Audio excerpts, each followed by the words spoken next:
told you. We fucking told you that the DD apes are going to figure out what the fuck is going on. We're gonna predict the fucking future, and here it is. You motherfucking popcorn sucking. Look at this. I want everybody to see this. Look at this shit.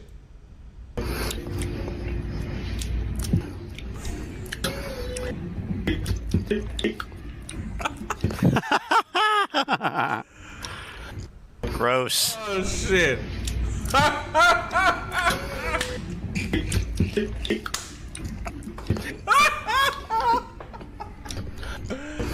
Yo, tighten up, boy. Look at him sucking that popcorn. Suck it. Suck that popcorn, boy.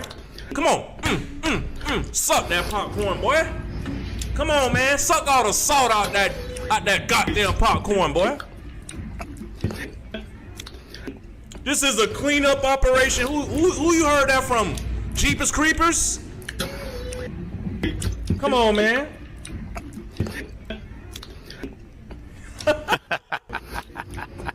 Hey, what y'all think about this shit, though? Hey, fuck the FUD. Fuck them motherfuckers. We ball. We on top. Fuck them motherfuckers, bruh. They been saying fuck us, so fuck them right back. Look at this motherfucker. Suck that popcorn. Suck it. Suck it. Oh yeah. Oh yeah. Oh my gosh. Suck it. Oh yeah. Hey yo. Looks like he's on the blues, man. What the fuck, bruh? Hey yo, shout out to my dog that man made this shit. Oh man, look at this crazy shit. Look at this man. Bruh, come on, bruh. Anyways, people, yeah. Like I was saying, you can yes start me all you want, motherfuckers. We knew exactly. This is the best time to talk shit about all they ass. They all talking shit about us. They talking shit. They literally. I didn't even get on YouTube. I did not even get on YouTube when I heard about the settlement. Well, actually, I saw the share price go crazy, and then I saw somebody's tweet saying that the settlement was approved, and that's when I knew. I said, okay, here we go. And sure enough, you know, it's crazy. But I think it's time to play some great sounds here. Let's dig into this here. Hey, kohrs. Oh man, my shit went. Ugh. Hold on, let me dig it back up out the grave. Give me a second, y'all. Anyways, let me continue to talk about something real quick. But anyways, I got some things I want to show y'all as far as my DD goes. All right, well, let's what do they say? Kick it off. You can't kill Michael Moass! It's impossible! This is what happens when you work to change things. You're being a little bitch! What do you fucking want from me? Get off my dick! You know, if you don't understand the situation, it's better. There he is. To speak. Oh man. Proven and complete imbecile in the matter. Okay, so. Oh boy. Man, fuck you. I think you a bitch. You understand what I'm saying? Another blunt, man. This is good time. Is that what you're saying? Is that what you're saying? Is that what you're what are you saying? what are you saying? Huh? First they think you're crazy, then they fight you. Oh, man. I don't know. I don't really think that's the case. And then I don't really think that's the case. Do you think that's the case? Do I think that's the case? Do I think that's the case? I don't know. I don't know. I don't know if that's the case. I'm not sure. But my question tonight is simple. Why isn't Moass dead yet? Why isn't it dead yet? Let's see if we can find out. Okay. So this is a state of the grift update as well. So ladies and gentlemen, investors, traders, apes, non-apes, The state of the grift is there is a grift. There is still a grift. There is still a grift. I'm not sure about the state of it, though. That's what I aim to find out tonight. Let's see. Lou the Master Pumper. What happened to the Oriental dude with the Shiba dog that streamed AMC videos? You're talking about Andrew No Money. Andrew No Money or Andrew Mo Money. Right? The data scientist.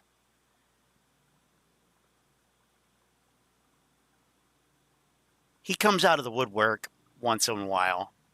He comes out of the woodwork once in a while whenever there's super bullish fake catalysts. But yeah, well, I'll look for him.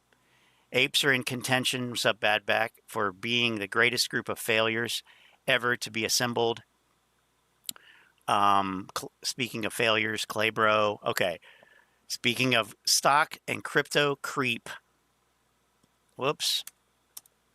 Whoops. Whoops. Okay. Try again. Hey friends, welcome to Stocks and Crypto Plays. I'm talking about AMC stock. Now I know there's a lot of different discussions on companies and institutions opening put positions and opening call positions and buying shares and selling shares. And it's really hard to know, like, okay, are these companies bullish? Are they bearish? Like, what's going on? There's so many different movements. Well, I found this here on Fintel. It gives you the total ratios of puts to calls, like on everyone, everywhere. So you can have a better idea of what's really going on right now, currently with AMC. You know, are companies bullish or bearish, or what's really what going is he on, right? talking about? So, let me read this to you real quick here. The put/call ratio for AMC Entertainment Inc. Class A is 1.46. Why in the fuck? The put-call ratio shows the total number of disclosed open put options divided by the number of open calls. Okay, so he starts off by talking about, seemingly about companies and institutions. Plays. I'm talking about AMC stock. Now I know there's a lot of different discussions on companies and institutions opening put positions and opening call positions and buying shares and selling shares. Right. And it's really hard to know, like, okay, are these companies bullish? Are they bearish? Okay, so he right there, he's talking about reportable positions, and I just happen to have Fintel up right here. So things like these 13DG, 13F filings, all these filings, these are asset managers, funds, people, institutions who manage money for others, and they manage so much money in total as a total amount that they have to report publicly the positions that they hold over a given period. So that's seemingly what he's talking about at first, because, you know, here you have call position from Goldman Sachs, you have put position from Goldman Sachs, you know, puts, calls, puts, etc. Okay. But then he starts talking about the put to call ratio, which it has nothing to do with reportable positions. It has everything to do with option traders, the options market, and what positions are being held by option traders, which is not the same thing at all as positions that may have been opened by institutions and have been reported on 13F filings. So there's overlap, I'm sure, because these, you know, those numbers go to the total, which is this total put call ratio. But he's comparing apples and oranges here. It's not really relevant. Like, what's going on? There's so many different movements. Well, I found this here on Fintel. It gives you the total ratios of puts to calls, like on everyone, everywhere. So you can, I mean, does he not realize that this is something that every option chain, you know, any brokerage platform that's worth a darn is going to tell you? you can have a better idea. And look at all these locks on here. You don't even have half of the information. They're not even telling you the put-call ratio. They're not even telling it to you. Wow. Of what's really going on right now currently with AMC, are companies bullish or bearish or what's really going on, right? So let me read this to you real quick here. The put/call ratio for AMC Entertainment Inc. Class A is 1.46. Okay. The put-call ratio shows the total number of disclosed So what does that mean? options divided by the number of open calls.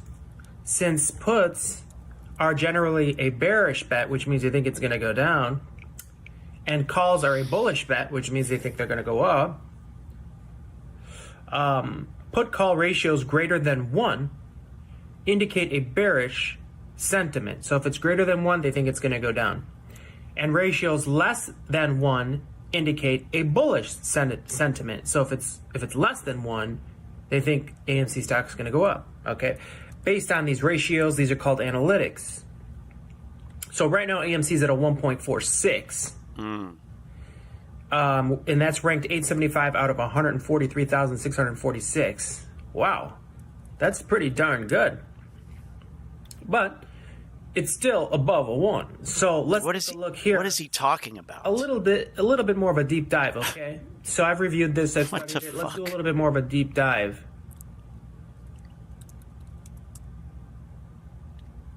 I want to show you this here.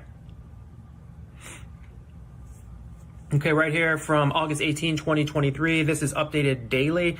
We've got put premiums bought at 11.4 million, put premiums sold at 10.6 million, net put premium bought 836K, call premium bought 3.2 million, call premium sold 3.2 million, net call premium bought negative 44K, net long premium bought 881K. So what does this all mean? Let's take a look. Let's go down a little bit further here. And bought 800 net long premium. So what does this all mean? Let's take a look. Let's go down a little bit further here. I don't even know what they mean by that. Volume, total market for AMC. Put volume, which is bearish, 481,000. Put volume, 20-day moving average. So over to look, 20-day moving average, okay, recently, 478K. Put volume, 100%. Call volume, 492K. Call volume on the 20-day moving average, 312K. Call volume over the 20-day moving average, 157. Total volume, 973K. Okay, put to call volume, 0.98. I know there's a point in here somewhere. Over the 20-day moving average, 1.53. So here it is right here, friends. So these last 20 days, institutions have been very bearish on AMC. Bearish. Now, that's in comparison to what it was. That doesn't mean, 1.53 is a bad score. It's not. They're, outperforming most of the other stocks as far as a sentiment. AMC is ranked 875 out of 143,646. That's really good. But okay. I showed you. Really good, huh? Sure. Or was it? That's I'm gonna guess that that's why this happened the other day. Oops. Well, let me just switch over to this one.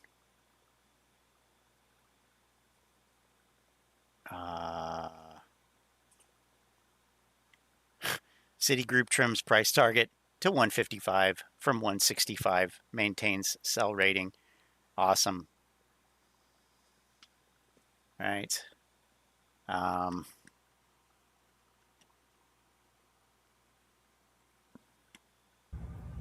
Well, put to call volume over the 20-day moving average is 1.53, which means it's bearish. Put to call volume 0.98. So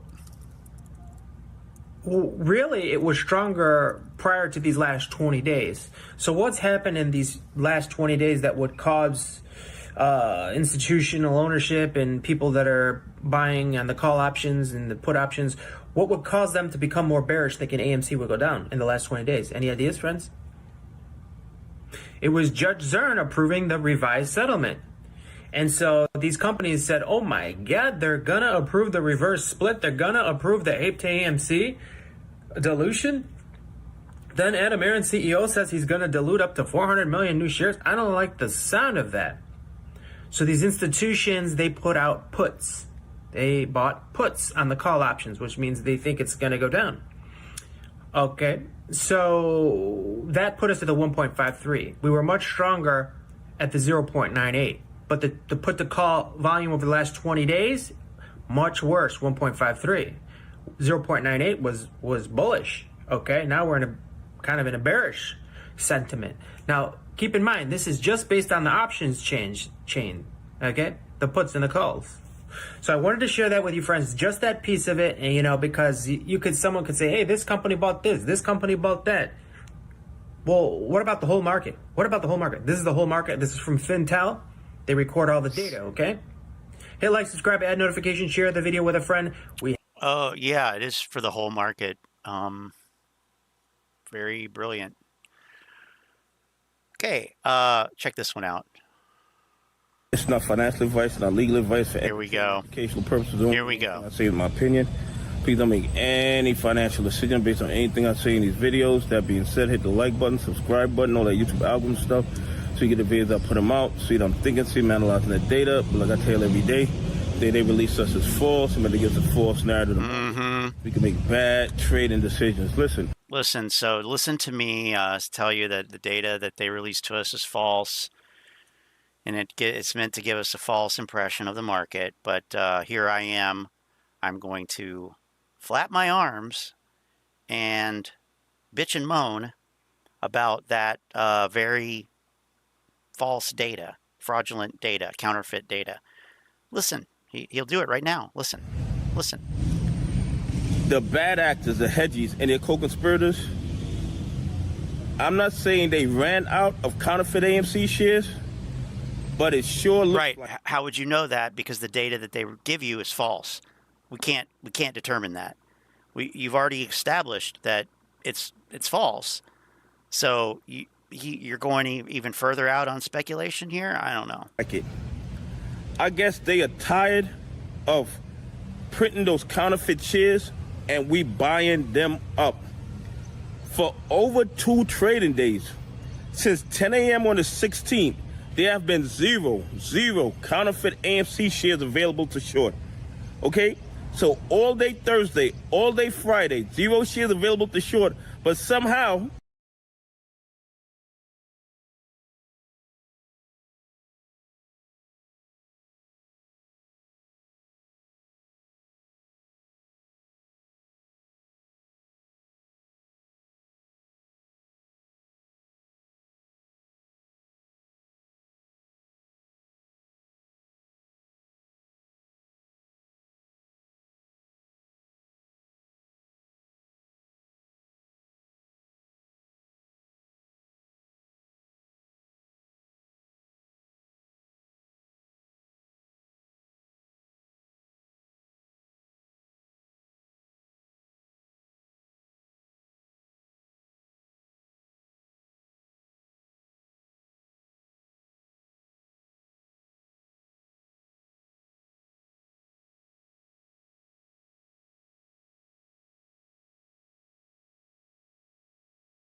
Somehow, they shorted what? Maybe 60 million counterfeit AMC shares? Yes, I was. But you didn't even need to hear me say it, probably. Look, he said that there were no shares available to borrow from Thursday, which is the 15th, at 10 o'clock, which is right here, this is interactive brokers only, but still, that's one indication. 700,000 available. There most certainly were shares available to borrow the whole time that he said there weren't. So I don't know where he's getting the data. I don't know how he expects people. Well, he expects people not to check because they don't check. They need to start checking. That's all you need to do. If you have never fact-checked these fuckers, just look up what they say. The most basic of things. Were there shares available to borrow on Thursday and Friday? Yes or no? Yes? Okay, then he's wrong. Bam. Plain and simple. This fucking guy, this fucking reptile is wrong. Fucking wrong. Again. Absolutely crazy. But you know what this tells me? Oh, what does it tell you? That they're Okay. stuck. They have realized, and I'm not telling you to buy, hold, or sell AMC. I'm not telling you to buy, hold, or sell APE. What I'm telling you is this. They have come to the conclusion that no matter how many counterfeit shares they push into the market, we are buying them up. Retail investors are buying them up. And it's not just retail investors. You have institutions that are going. No sound? Oh, great. This is great. Long on Okay. AMC also. Now, why would these institutions, these so-called smart money, still be going long on AMC when, just like we know, they are buying counterfeit shares? They know they are buying counterfeit shares. They are fully aware that all the AMC... This is delusional. This is 100% pathologically delusional. I mean, I don't know how else to put it at this point. This guy sounds crazy. And quite frankly, he is. This is some straight up gobbledygook, balderdash, nonsense. Ridiculous. Listen to this. No, they are... Listen to this. They. Now, why would these institutions, these so-called smart money, still be going long on AMC when, just like we know, they are buying counterfeit shares? They know they are buying counterfeit shares. They are fully aware that all the AMC shares, all the real shares anyway, have been bought up a long, long time ago. Have been bought up. That's not how it works. He still thinks that we're talking about loaves of bread. He still thinks we're talking about packages of toilet paper. We're not. We're not. We're not talking about something that can be used once. We're not talking about consumable goods. We're not talking about physical goods. We're talking about financial products. We're talking about trading instruments, vehicles. The notion that it gets bought once and then it doesn't trade anymore is ignorant. That's not how it works. And everybody, I hesitate to say this, but most people should understand that if they have bought and sold securities. They know that, okay, I'm going to buy this at this price, I'm trying to sell it at this price, and I want to pocket the difference.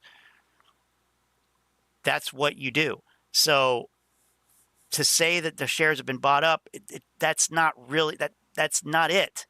That's not relevant. That's not how it works. Nobody, I mean, it just, I can't say nobody. I can't say nobody because clearly people do. But like, that's not how people think about it. That's a dumb way to think about it. It's retarded. It's not useful. It's not useful because it's not true. It's not a good model for this business. It's not a good model. It's a good model for durable goods, toilet paper, physical goods. Not for this. So, with 40 days on the threshold list and 0 shares available to short for 2 days, Monday could be out of this world. Oh yeah. Let's pump Monday. All I'm telling you is this: if you have, what doesn't matter if you were going to tell us that. Even if you did tell us that, why don't you go ahead and tell us that? It means nothing. 2 full trading days with 0 shares available to short, the cost to borrow over 1,000%, and you got institutions, the big dogs, the so-called smart money, buying up those counterfeit AMC shares. How do we know that something big is going on? How do we know that institutions are buying well, I'm not even going to say the counterfeit part. How do we know institutions are buying AMC? I mean, this is like clockwork. Every fucking quarter, every goddamn quarter, we go through the same shit here. Oh, look, institutions are buying AMC. Oh, look, institutions are selling. Oh, look, institutions are doing this. Meanwhile, we're sitting here trying to say, look, guys, do you understand the timing of these filings? Do you understand when they come out and what they indicate? In other words, they don't tell you what they are doing right now. They don't tell you what they've done recently, even. In fact, based on what filings are released 45 days after the end of the quarter,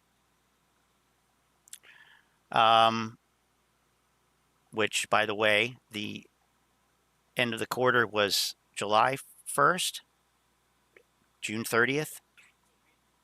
So you got a month and a half, right? So all of July and then half of August. And that puts us to last Friday. And that's when we started seeing all these filings come out. And every quarter since Q2 or 3, I think 3, 2021, I've been sitting here saying, look,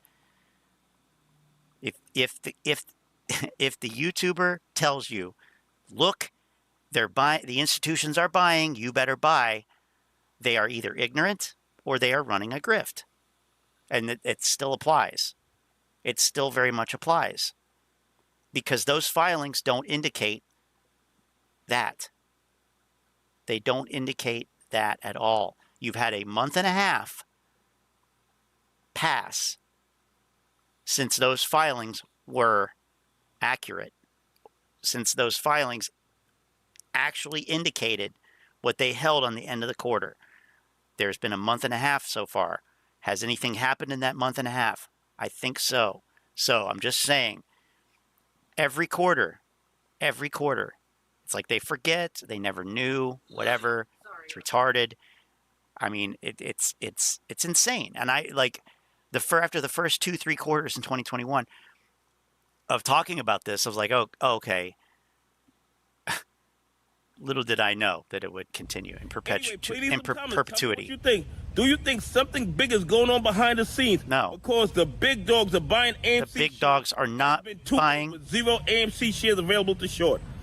And that's not right. I mean, both parts of that were wrong. God. I mean, Jesus Christ. Like, here's another one, you know.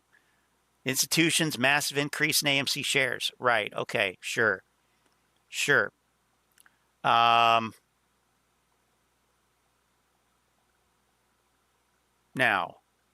I saw something in here about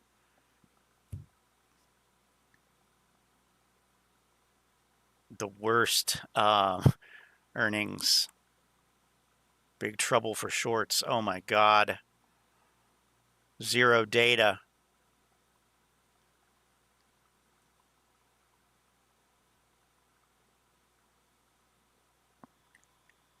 Okay. This is not the same one, but it'll work. Let me say, I'm not a financial advisor. Anything that I say in this video is for entertainment purposes only. Whatever I say in this video is my opinion, may not necessarily be factual. Don't buy, sell, or hold a stock because of anything that I say in this video. Look, so I had some people say, you know, some of my subscribers, they said, well, Frank, we know, you know, what you said that you felt about, we know how you feel about the reverse stock split and what you said you was going to do. So can you at least, you know, do a video? That's what they asked. So look, man, this is my whole thing. As far as what just happened, as far as the court decision and the settlement and all that. When I first got into AMC, man, I knew it was allegedly corruption in AMC. I knew that. But I had no clue that the alleged corruption was on the level that it is. I had no clue. You know, I didn't know that the alleged corruption was as deep on the inside as it is on the outside, as a lot of people would say. I didn't know the alleged corruption, man, was that deep. You see what I'm saying? I'm not like a Moran's Ranch. I didn't know these guys like Moran's Ranch knew these guys. I didn't know they was doing everything that they was doing. You see what I'm saying? So my thing is, man, I ain't gonna play no games with you.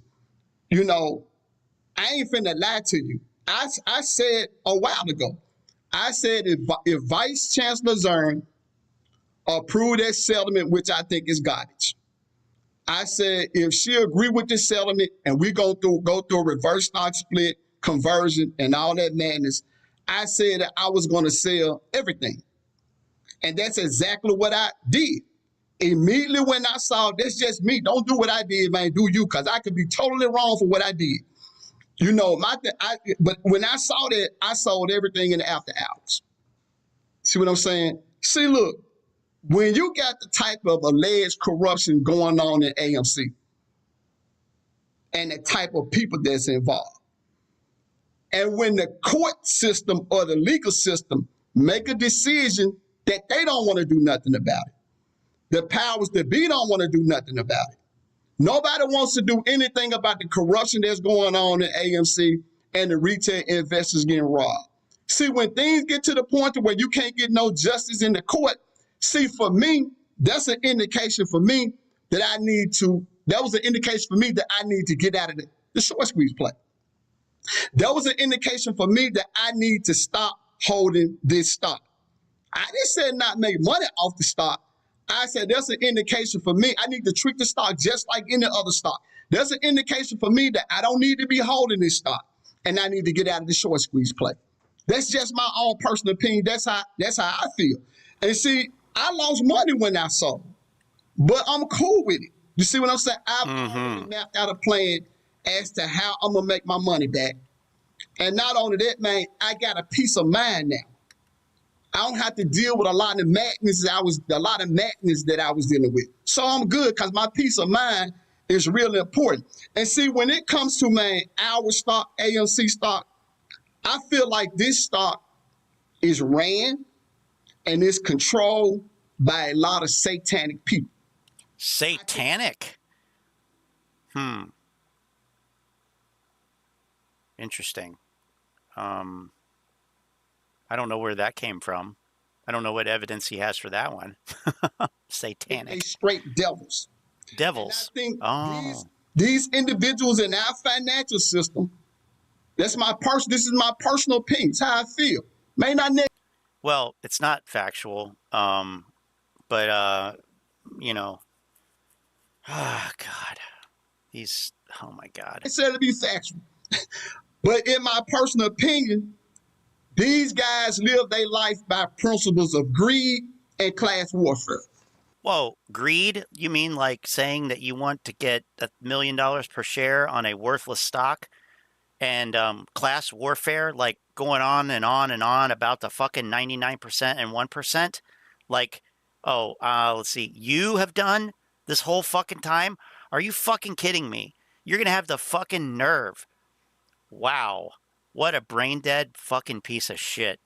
And I think that's what we've been dealing with when it comes to our stock. Oh, yeah, that's it. Yeah, you're right. You're right. We have been dealing with greedy fucking individuals like you. Like your ass. People that's greedy. Fuck me. People with a lot of hatred. They hate retail investors. Oh, yeah. People with a lot of hatred. Rings a I feel like, man, that's what we've been dealing with. And when I look at, man, the management staff of AMC, when I look at the CEO, the management style, some of the shareholders, I don't think the corruption is going to go anywhere anytime too soon. So I was looking at Common Sense Investor video. Oh, I love it. You see what I'm saying? And I love it. Yeah. Oh, it's corrupt. It's not going to change anytime soon. So I decided to jump out. All unprovable shit. Like talking about Tony De Niro, a live that he did. And that led me to go check out Tony De Niro's live. So when I watched Tony De Niro's live, he spoke about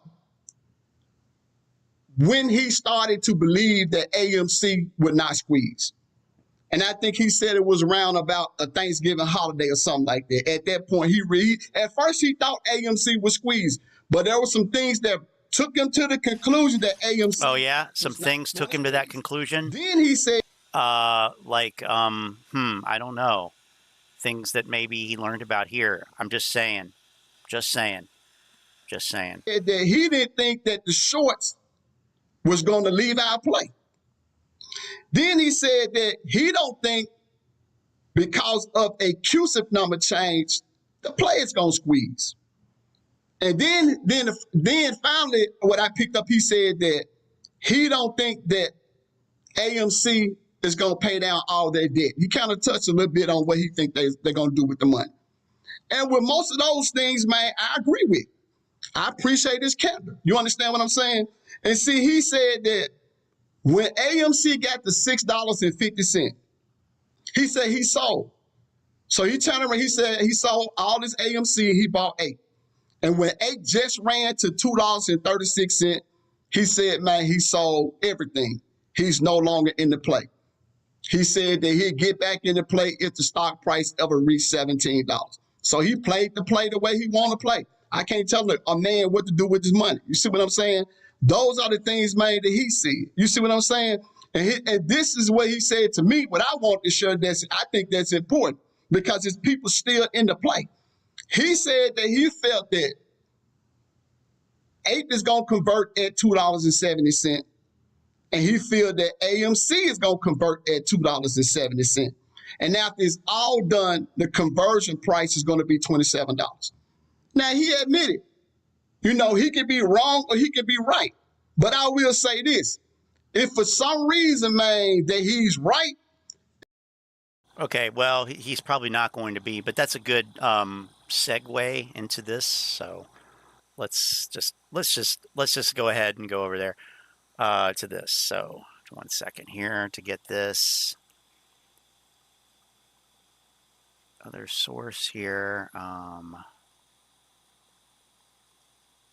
Okay, now. My prayers will be with you. I want all of you guys to get out with a profit. I don't know what's going to happen next. So, and like I said earlier, hours ago, many of the people on my Discord, they made their own choices. They have different positions in this play than me. And we're pulling for every single one of you. All I want is for you guys to get out with the win. Jesus Christ. But I've been telling you what I think is going to happen. You're all going to lose.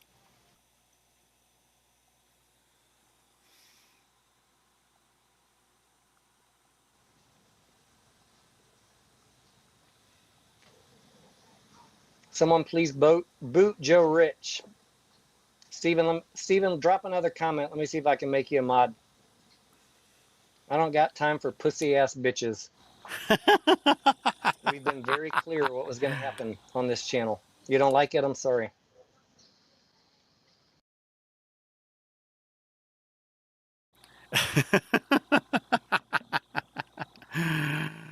Oh, shit. This is my last message. I just want to put it up real quick without having to post it. But this is to you, Phil, since you decided to threaten me on my channel. In the past, I posted about my particular past and honorability, which is probably something you don't understand, especially considering your past. Wait, is that like to the yes influencers? Is that like whether a coupon will be accepted or not? Honorability? Will they honor the coupon? Does it have honorability? Lynn, I don't know. If you ever want to meet with me one-on-one, I have no problem with that. That I don't think is illegal. Personally, I'd be scared to do that. I would want a third neutral party there, but with a weapon of your choice, wood or metal. Melee weapons only. And I'll meet with you. Now you might be asking yourself, is this old man crazy? Yes. Is this old man suicidal? Yes, absolutely. Is this old man homicidal? Yes, I am. Oh, okay. But thankfully, I took a lot of higher education classes, and it calmed me more than drugs. Clearly. Oh my God. It has calmed me more than therapy. I don't know about that. I don't think you know what? There's a clip for this. There is a soundboard for this. Do I think that's the case? I don't know. I don't really think that's the case. I don't really think that's the case. Sweet Tony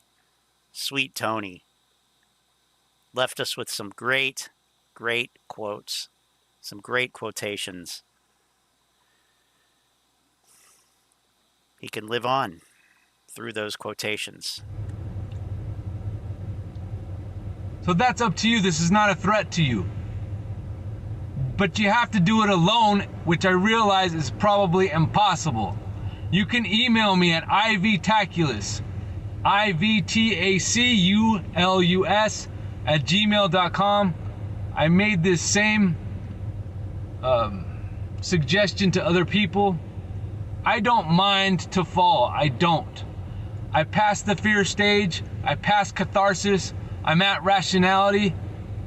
And it could be maniacal as well. And that's fine. It's out there, Phil. My email's there. You can unblock me on Twitter. You let me know. Well, pretty soon he won't have a choice. So you have to be by yourself, and you have to realize I am Jesus Christ. In Kung Fu. Tiger in Grade 108, Hungar Southern Chinese Kung Fu. It's an honorable practice. It is something that Western culture will not understand. I understand it, and it's a part of me. Okay? So there it is. Other than that, if you have a problem with me, don't watch my channel. Don't comment. But there it is. You can contact me. Okay? Have a good day. Okay, how about this one here? Casey Shaw says, we have a bunch of grifters trying to take people's money for, quote, their advice, which is always supposed to be the best advice.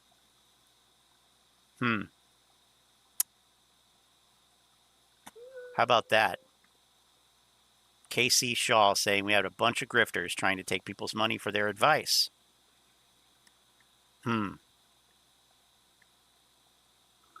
Insanity. Okay. Now, let me get back to something. Eye of the Tiger and then Kung Fu fighting. Yeah.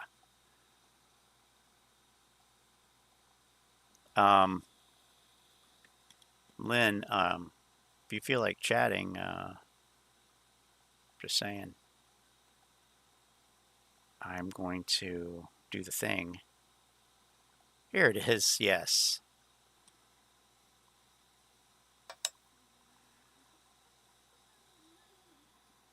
Tanko's here. Tanko native. Tanko native. Tanko native.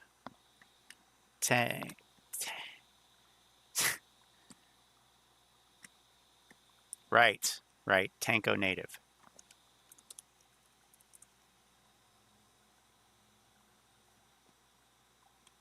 Here we go. So, check this out, people. This is just to give you an idea of the people that are giving you stock market advice. There he is. There he is. Idiots that you're listening to. Okay. Tanko native. I see you out there. Friend of the channel. I saw this video pop up. I believe Tony Tanko posted it over in our Telegram group. So, yeah. And who are giving you stock market advice. I had to edit the video to cut it back, but this is a sense of what it is you're getting and from who it is you're getting it. Do you speak any English? Do you understand the words that are coming out of my mouth? Don't even speak American. Did the shorts cover? No? What we talking about? Alright. oh, look at me, guys. Hey, I want to announce to everybody that I got rid of my candy. Oh, you got rid of your candy, huh? Yeah. Well, you know we're holding ours, right? Oh, you are? Yeah, because I don't want to be a part of, like, you know, it's going to be a lot of candy out there, you know, so, you know, you're just holding it for no reason. It may seem like that right now, right? But right now we're holding all our candy because that's, you know, we're apes. You know what I'm saying? We're holding the candy, you know, and it's only 16 million of these candies. So, you know, I don't know, bro. Like, I mean, right now we just trying to see what's up. You know what I'm saying? Like, maybe we can bring more candy or not. You know what I'm saying? Like, you know, and if it seems like we need more candy, we'll do that. But you know, right now, you know, we just trying to, you know, hold all the candy. You know what I'm saying? All right, bro. Catch you on the flip side. So, for those of you that are holding this stock or these stocks, you know, I know you're thinking about, like, what the hell is going on, man? Look, this man really is a babbling idiot, isn't he? Jesus. I get it. Trust when I tell you. I get it. Trust when I tell you. But, you know, I don't know. I mean, you can go back to one of my videos. I said it's going to be ping pong until September. And then that's when we're going to probably see some different type of shit going on. and it's going to be weird. And, you know, we'll see what happens. I don't know what's going to happen, but we'll see what happens. Yeah, and then now you want to tell everybody you sold shit. And hey, guys, I sold this and I sold that. You know, I deeply regret it, but, you know, I just don't want, you know, ever since, you know, that one guy with the you know, the one guy that was like, hey, you know, can I take a breathalyzer? No. That guy, right? He's like, yeah, since he said something, I'm just going to go ahead and, you know, maybe look at the realistic situation. Oh, really? Just realistic situation right now. Oh, okay. All right, cool. I get it.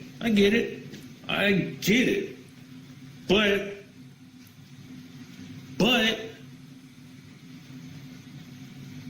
many people are feeling emotionally down because the FUD is at an all-time high. Like, why did you do that? Like, you did that on purpose, you motherfuckers. You did that on purpose. You did that just to fuck with us. You know what I'm saying? And it fucked with me, Kevin, obviously, because he's like, because like I said, it's some of these motherfuckers out here, you know what I'm saying? They are the scalpers. They are in this shit. They're like, hey guys, I'm in this shit. I got my money in this, so I'm a part of this shit too, right? You know, it's like, yeah, I get it, but you know what I'm saying? Like, this a whole different animal, homeboy. This a whole different type of animal, homeboy. Like, you know what I'm saying? Like I said, I treat AMC like I'm treating it from the street. I'm trying to strip a brick from a motherfucker who had the motherfucking bricks, and I gotta strip the shit from him.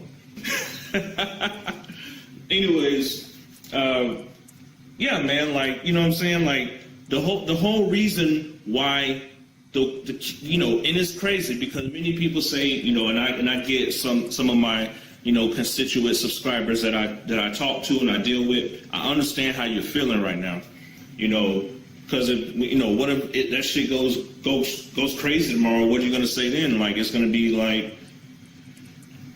Like, right. So my thing is just wait this thing out because it's in a tight space where we don't even know what September 1st is going to bring.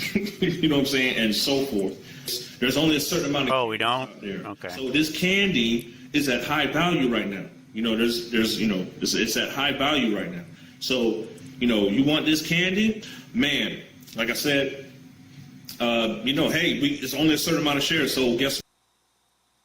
Yeah, not like that, at least, anyway. So check this out. Social Blade, Phil for Real,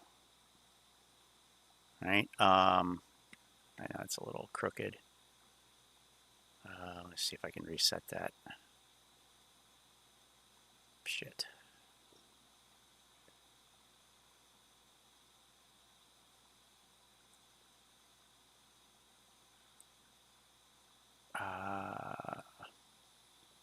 Oh, that's a little better. Okay.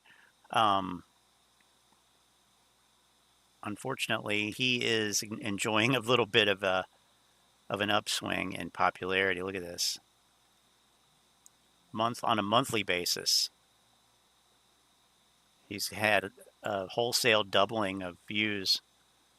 Gained subscribers. He went from losing 80, losing 10 to gaining 10 to gaining 200.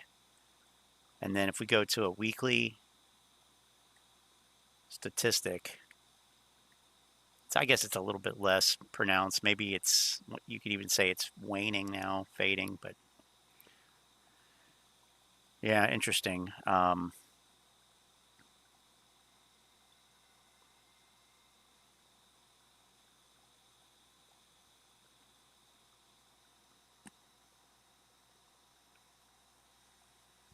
Lacking H2O.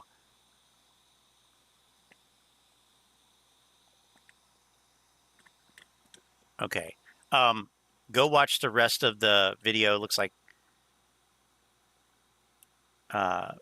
mostly Phil's, making a case for his own, whatever, theories, I guess. But Tanko native.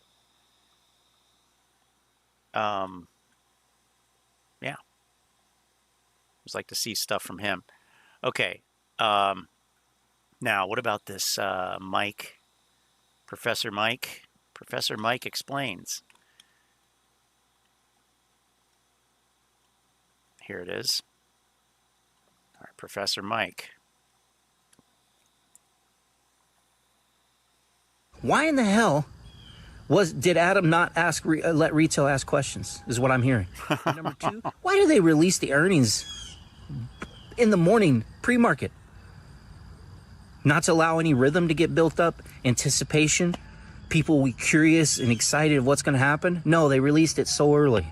My dumb ass bought in that stock at $5.15 a share, and now we're down under. So you want to talk about being pissed off? Yeah. So I didn't want to listen to Adam mouth on that call. I mean, isn't that just like you did the wrong thing though? Like, why are you mad at somebody else? You did the wrong thing. You did something that didn't work out. That's someone else's fault. It's their fault because they released it so early. I mean, come on. Come on.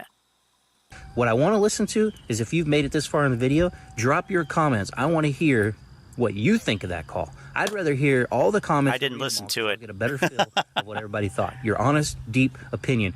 What do you think? How did it get? How did Adam speak about it? What kind of energy did he speak about it? Was it more of a negative Nelly, going bankrupt attitude? What do you think? That's what I want to know. I want to hear from you. It's better to hear from all of you, not my opinion or not some other YouTuber's opinion. I want your opinion. Thanks, guys. Is that what Adam did to us, to retail? Oh, that's gross. Come on, dude. Oh, God. Good Lord. Yeah, we got to do this Marantz rants here. Oh boy, they're they have a lot to say about Marantz rants. In fact, check it out. I'm over on GME Meltdown right now on Reddit. And yeah, here it is. Moass is here, maybe in a month or 5 years. Look at the comments on here. Just a complete lack of evidence for anything he is saying. GameStop will be in the S&P 500 soon. It just needs to double its market cap. Keep asking for his GME position, no response. This dude knows nothing. I can't believe he is an adult man. Just idiotic drivel in video after video. It's hilarious because I actually got into GME during that ridiculous squeeze and was up about 10K, but got greedy and lost pretty much all of it. Then you know what I did? I sold because I'm not a moron, and it was over. Just like many other people here. GameStop was never about fundamentals. Fundamentals, it was a meme. GameStop is such a shit dinosaur company that deserves to die. Now this guy's talking about holding for 5 years. It's ridiculous. This guy has to know it's all nonsense, but just can't let go of the modicum of internet attention he's gathered. If he exited GME, he'd have no followers. He seems somewhat coherent about other meme stocks. Gushes over, this is my favorite one right here. Gushes over RC. But stock has lost 25% since. And that's true. That's actually more than that. I actually looked. You know me. I looked. Here's when the CEO was fired. That was June 7th, the day of earnings. Basically, June 7th, right here, and it's a little doji candle right here. $26 closed at $26.11. Now, Friday closed at $18.28 for a decline of just shy of 30%. Almost $7.75.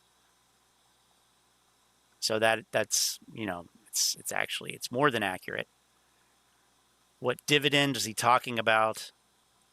He thinks GameStop will issue a stock dividend, which they won't when they finally turn a profit, which they won't when they turn into a Web3 gaming / e-commerce company, which they won't. So that's the introduction I had to this video. Now let's actually listen to it. Welcome back to Morant's Rants. Plenty of good information, a little bit of motivation, a whole lot of truth, no financial advice. It is 1 o'clock in the morning. It was a great day today. Worked at about 10 and a half hours, somewhere in that range. It's a lot of floors to sweep. For Hillary, everybody's prepping, but let's talk about the stock. Let's talk about GameStop, guys. No, I don't want to talk about AMC and their fundamentals and how they need to be saved and how everyone knows that next week they're going to be gutted, literally on the table. We don't want to talk about that. We don't talk about Bed Bath & Beyond and it being a penny stock and it never coming back and it's gone forever. We want to talk about GameStop. Speaking of next week on AMC, check this out. Here it is. All right. But what I'm calling your attention to is this split that's indicated here. Check that out. 1133 for 1,000. Right? I've never seen anything like that before. That's funny. I guess that's what it works out to. I don't know. I'm going to trust TradingView on that one. But I saw that earlier. I was like, wow, that's interesting. Okay. The reason why I want to talk about it is because for me personally, I've been holding it for what, 2.5 years? I'll be on 3 years real soon, and I'll tell you what, there's no way on God's green earth you can tell me there's only 300 million shares of this stock because everyone's buying it, and the people that receive the dividend... Absolutely unsubstantiated generalizations. So now we're to this. Oh, you can't tell me that there's only 300 million shares because everybody's buying it. Okay, sure. Previously, come on. That when that stock split happened, you cannot tell me that these 300 million shares are not spread out amongst, retail investors. That's just my own honest opinion. Who cares about your honest fucking opinion? When you're down as much as you are, yeah, you're going to believe in some fucking bullshit. I remember seeing the stock in May of 2021, and it was institutionally held 98.3% on Fidelity. It showed honest opinion. I remember seeing the stock in May of 2021, and it was institutionally held 98%. I'm not sure that that's accurate. I'm going to verify that right now. Don't worry.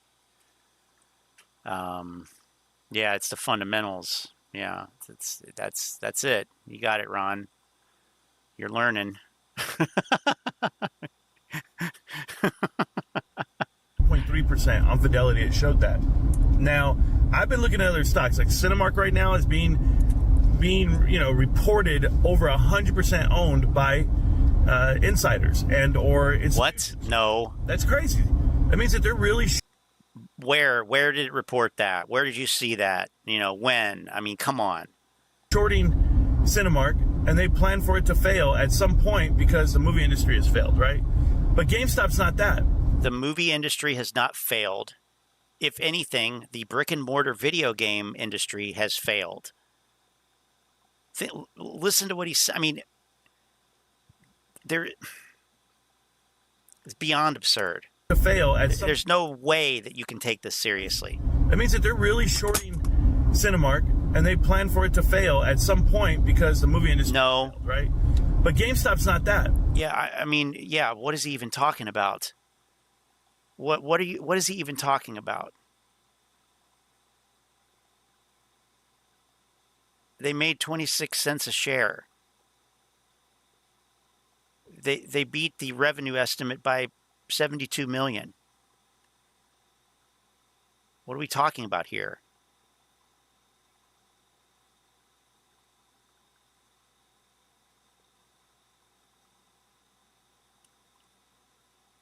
I mean, we could get into the, the earnings balance sheet beyond that, which I don't really care to do, but they're not the same company. GameStop, you don't see institutions coming in and buying it, and it's not because it's not a good buy or a company that you... Oh, right. It's not because it's not a good buy. It's because they don't have it available to them. You can't. What? You can't just come in and buy it, and if you put volume... What are you talking about? Well, welcome to the price action that's really going to happen. We just went through last week, the lowest week ever on volume, okay? This week is the lowest week ever on RSI. Let me tell you about the indicator that it is. The RSI is under 30. Whoa, on the daily chart. You telling me right now that we're going to run? We're going to run the whole way down? I mean, hey, I've looked at the TA. It crossed over on the 19th of August. That's where it was going to, have a breakout point. It could either break out to the upside or the downside.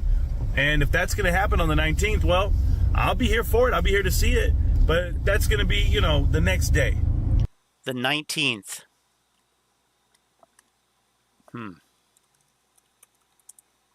I don't need to tell you guys that that is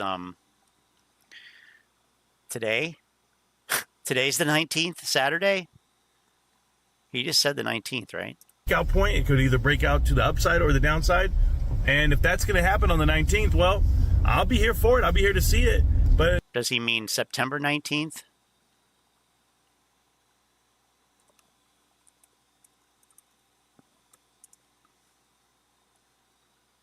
Well, that's Tuesday. That's a Tuesday.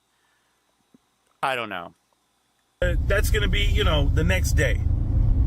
And that might be, on next, on Monday, Tuesday, Wednesday, sometime next week. But we know that the options chains, both AMC and GameStop, this was it. There was nothing else left after this. So they pushed it down. Who wants to buy it when it gets pushed down? Well, we do, but maybe institutions are looking to buy in as it gets pushed.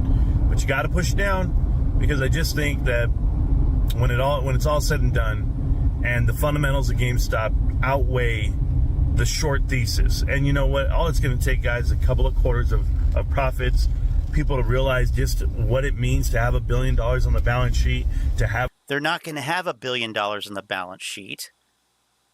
Listen to yourself. It's just going to take a couple quarters until people find out what it means to have $1 billion on the balance sheet. You're not going to have $1 billion fucking dollars on the balance sheet in a few quarters, man. I mean, what the fuck? This is fantasy at its worst. Have great leadership, to have a little bit of direction, not the most. I don't need you to tell me everything you do, but I think everything will happen. Realized profits and or profitability in a company that's on the cusp of joining the S&P 500. And it really is. People don't realize that because the market cap is like 6 and 7 billion. And they're like, well, you need double. Well, are you looking at it? Are you looking at the world right now? It's crumbling. And as the world is crumbling, maybe GameStop gets back in there, but that's right. That makes a lot of sense.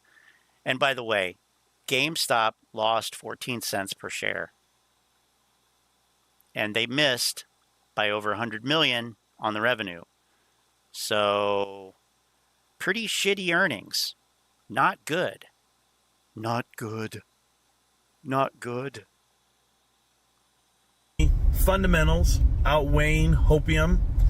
the S&P 500 announcement one day, the dividend announcement of cash to you one day. It's there. It's all set up to make it happen. And for me, I'm at my destination.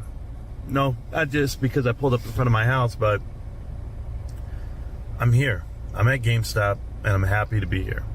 And if it takes 5 more years, I'm good with it.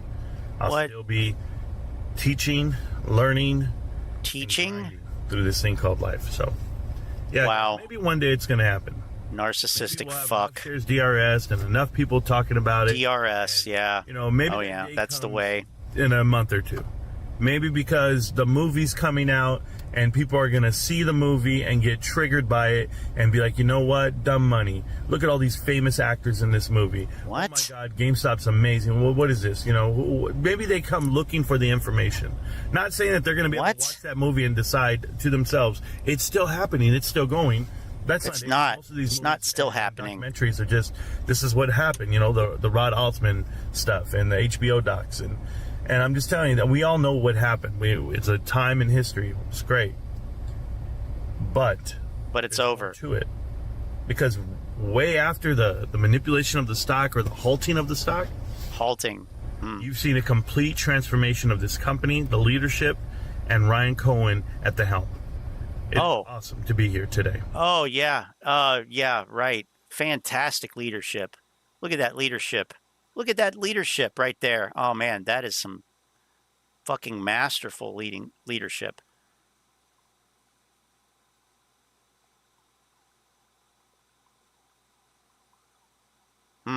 Yeah. 77 days. 53 trading days. 29%.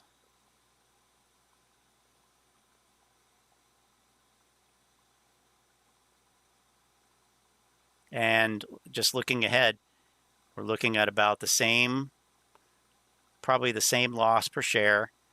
And, you know, I would say, you know, lower revenue. Lower revenue.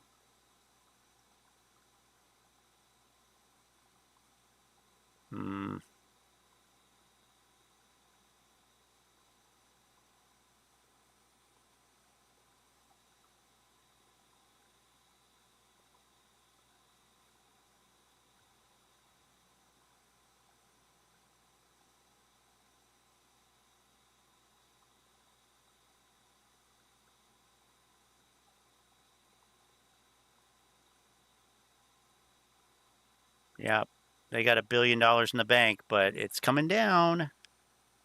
All right, anyway, look at that. Wow. Assets, $2.32 billion. Short term, long term, $953 million.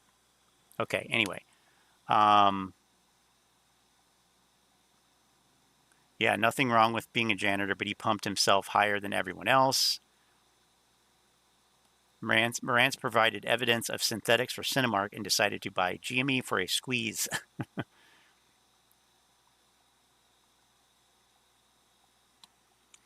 Okay. All right. 2 years ago, 2.5 years ago, when I first started talking about GameStop, Ryan wasn't even on the board of directors, really. I mean, he wasn't even in the key seat, you know, in the driver's seat. And now to become, you know, the chairman and the executive chair, and there's just so much to look forward to for me personally. So I'm happy with my investment. I'm excited with my investment. It's midnight. Hillary Rodham Clinton can come through on this hurricane. It's not going to scare me. I'm going to be right here.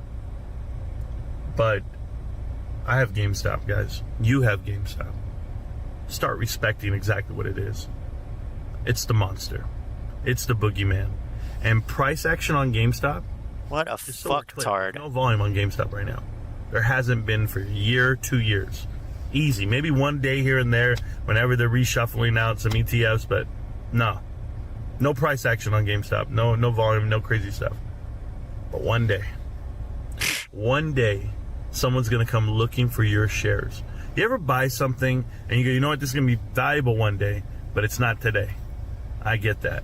But one day someone's going to come and they're going to make you an offer. They're going to be right there. You can see the shares trading, and it might only be like $10 a share. But what they don't know, that's after another 3-to-1 reverse or another 3-to-1 split. Like, you can lower the price all you want. You can make it more inviting for other people, but you're never going to get my shares. I know what they are. They're worth, well, infinity, because I'm not selling. Peace. Good night, guys. Have a great weekend. I'm so excited for everyone. Let's get it right. Yeah, that's. I might play. That is the face of somebody who's fucking excited. Let me tell you, that is excitement right there. I don't know. Wow. Definitely not going to be live streaming the stock market tomorrow. Maybe Sunday. Who knows? But definitely Monday. Maybe Monday. Not definitely. I can never do definitely. But I'll see you guys, man. Thanks for everything, peoples. Hey, GameStop. Can't stop, won't stop. GameStop. Remember what I'm telling you, millionaires. One day, you're going to see the true evaluation of this company, and people will follow. That's it. It's going to happen. Yeah, that's... And right there, that is fucking... goddamn fucking negligence. It's negligence. This is a negligent fucking channel. There is literally no evidence that points to any of what he says, yet he's representing it as the truth.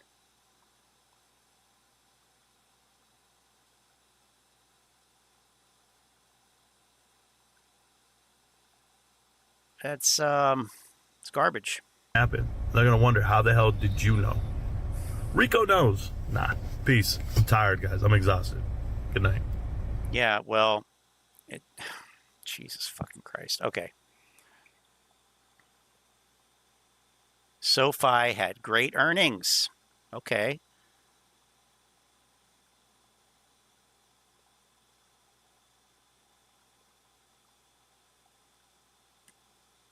Jesus fucking Christ. Okay.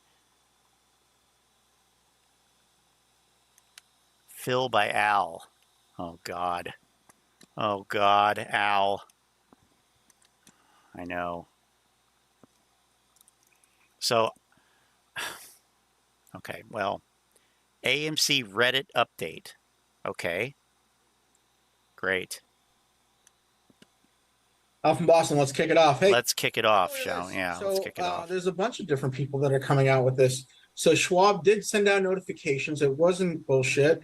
It says here, AMC Diamond Tits, 14 hours ago. Let's see, I don't know how long this was, but it's saying yesterday, 17th.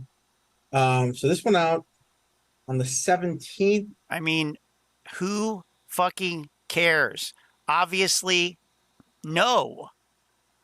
Obviously, no. I mean, AMC declared regular dividend of $13.33 per share. X date is 8/23. Pay date is 8/28. Who the like? Why are you even fucking talking? Oh my God! And the fucking brain dead. Wow. Okay, so something's definitely going on. There's no reason why because there's been a number of people that have gotten this email. Bam said he had a bunch of people in Seattle get it. Oh, Bam. Oh, yeah. Real fucking trustworthy motherfucker right there. Bam. Fucking Bam. Jim Savoldi. Animoy. Yeah, Bam. Bullshit analysis of markets. What's going on is, depending on the level of trading that you're doing, if you have a high net worth individual, maybe your privileges, maybe when you signed up for Schwab, or if you had like a grandfathered in account, there's some kind of issue in terms of, hey, what information you get as opposed to what information somebody else gets. No. Nope. That's not it. Who might have just showed up and signed up on some different plan, kind of like a cell phone plan or something like that. Maybe if they're connected to index funds, or if they have a 401k that's rolled up into a Schwab account, this notification shows up. No. This is the fourth or fifth time that we've seen this going around at $13.33. Something's going on. I don't know what. I'm not going to look into it. you guys know this is happening. Okay. What? Kevin Bonds. Let's talk about Mr. Bonds for a second. Something is going on. I'm not going to look into it. Something is happening. You guys know something is happening. What does that mean? Something is going on. I'm not going to look into it. You guys know something is happening. Right. So that's a bunch of nonsense.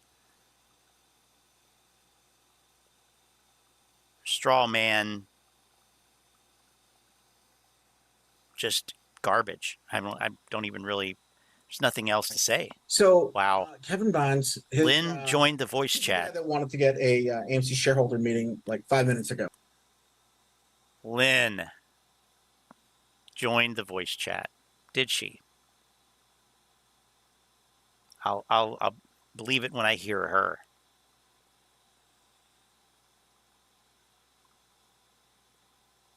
Nice nice pregnant pause here. Okay. Jump in whenever you want, Lynn. Okay. Jump in whenever you want, Lynn. There we go. Now you can probably hear me over there. Sorry about that. Now I can hear you. Now I can hear you. Thank you. Yes, yeah. There's this little button called mute. I don't know, but anyway. Lynn, how are you, my friend? Scotty, I'm doing well. Just finished battening down the hatches for our probably big nothing burger of, a tropical storm. Aha. And everything's groovy. Yeah, we missed you. Glad you're back. Mm-hmm. Yep, I'm here. Yeah. Let's keep going with Al here. You tell me what you think. Put that up there. His thing got dismissed with prejudice. Happy to. The stipulation of dismissal with prejudice. It is thereby stipulated and agreed, blah, blah, blah, signed off, and that's the end of that. So there is no, probably maybe November if there is. What's that now? Just blah, blah, blah. That's like the best legal terminology out there. Yeah. This is, I think this was that other person who filed some kind of lawsuit. Oh, yeah. The lawsuit after the other lawsuit. November. Right. It was dismissed with prejudice, so that's the end of it. It's done. Yes. Yeah. It's done. I don't know why he's talking about it. I don't know. It's the shortest dismissal ever. Like literally one sentence. I love it. No. Yeah, exactly. No, and that's final. Yes, that's my final answer. Okay. For a shareholders meeting. Who knows? I'll take it. Whatever. Also, this is pretty cool. 40 consecutive days on the threshold list. The AMC stock has been sitting on there. It's violated 13-day securities list rule for AMC Entertainment, which states that a broker dealer can immediately close out all affiliates to build position by purchasing shares in the open market. How about that? This is Frank Nez. I don't think that's accurate, actually, but pretty good blog, so you might want to check him out. Yeah, great blog. I just thought this was worth mentioning. August 11th, Gary Gensler was supposed to provide information regarding the market right now. It was posted on the 28th, and by the 11th, which was a few days ago, with the majority of the questions answered by, or questions asked by Bill Sessions, Bill Hunzuega, Barry Loudermilk, John Rose, Brian Steele, Alex Mooney, Ann Wagner, and Bill Posey. So interesting stuff going on with that. I don't know if he actually did it because, it's Gary after all. But thank you guys anyway. That's really it. That and the video that should close it up tonight. What? What a complete dick. He's just such a dick. He's just like, I know. Man, he's just such an ass. Right. Oh, yeah. Well, I mean, I wonder if he actually did it because it is Gary, Gary. Crazy Gary. Like, yeah. What? Like, always goofing off. Goofing off. I mean, as far as I'm concerned, and it's not a legitimate criticism, but the only criticism that they have is that he didn't do anything to, like, make them make money in the market, like on AMC, which is totally his job, to make sure that every investor makes a profit. So what is he? I don't know. It's just You can't think too much. Themselves. Right. You can't think too much here. You know, that'll get you in trouble with this stuff. Because, you know, there is no logical path through this. Okay. It's like a labyrinth that you walk into that, you know, you think it's a labyrinth, but it's actually a trap. And you get trapped in this maze. It's like, you know, and you'll end up on some true crime, you know, story eventually. Corn maze from hell. That's the logic here. Trapped with a minotaur, and the minotaur turns out to be Gary Gensler. Yeah, half man, half I don't know, alien lizard humanoid. No, he's full lizard. He's run out of things to say. You know, he's just run out of things to say. Yeah. Obviously, just grasping and saying nothing because he can't make any points. He has no points left to make. None. Based on his whole shtick through this whole thing, you know, like he really didn't pick a good line of debate for all this because now he's just hit the brick wall and he can't think of anything to say, so he's just going to make fun of Gary Gensler because, hey. Yeah, why not? That works. That's always in fashion. It's always in fashion. So, Ron was asking about Uncle Frank. So, looks like he's still talking about swans here. I mean, we can look and see a little bit of this. But it's Swan-nado season. He says, Welcome everyone. And welcome everyone. In to hear my trading and market updates. This is Uncle Frank, and I'm not a financial advisor. Nor is any of the content. Weirdo. Okay. Anyway. When I have new information to Don't share. touch me, so now Uncle let's Frank. get yeah, God. into the latest updates. Hey, welcome back, everyone. Let's get into it. AMC won a hard-fought battle for $4 a share, finishing the day at $4. Oh, my gosh. It was such a hard-fought battle, and, wow, they were victorious at $4.04. Wow. I mean, they deserve a gold medal for that. $4. Amazing. I mean... This is pathetic. It takes some ability to gaslight yourself to think that's a big win. Oh my God. Right? Jesus Christ. Okay. The market is just trying to challenge and teach me. Right. And, you know, ironically, that is probably true. However, you have to, not just think that you're right anyway. That's the trick there. You have to reserve the right to be wrong and actually acknowledge it. And then you could say, well, the market is testing me and teaching me and trying to trick me. And now I know better. Or, you know, you got me once, but you're not going to get me again, kind of thing. But they just keep coming back for it. I didn't fuck up. The market fucked up. Right. Oh, earlier, when Professor Mike the Marine said, oh, why did they release the earnings so early? I mean, they didn't let us get any. I mean, of course, and I bought at 5:15, and then of course, and I'm underwater. It's like, so it's the company's fault that they released the earnings too early in the day. Okay, I got it now. I mean.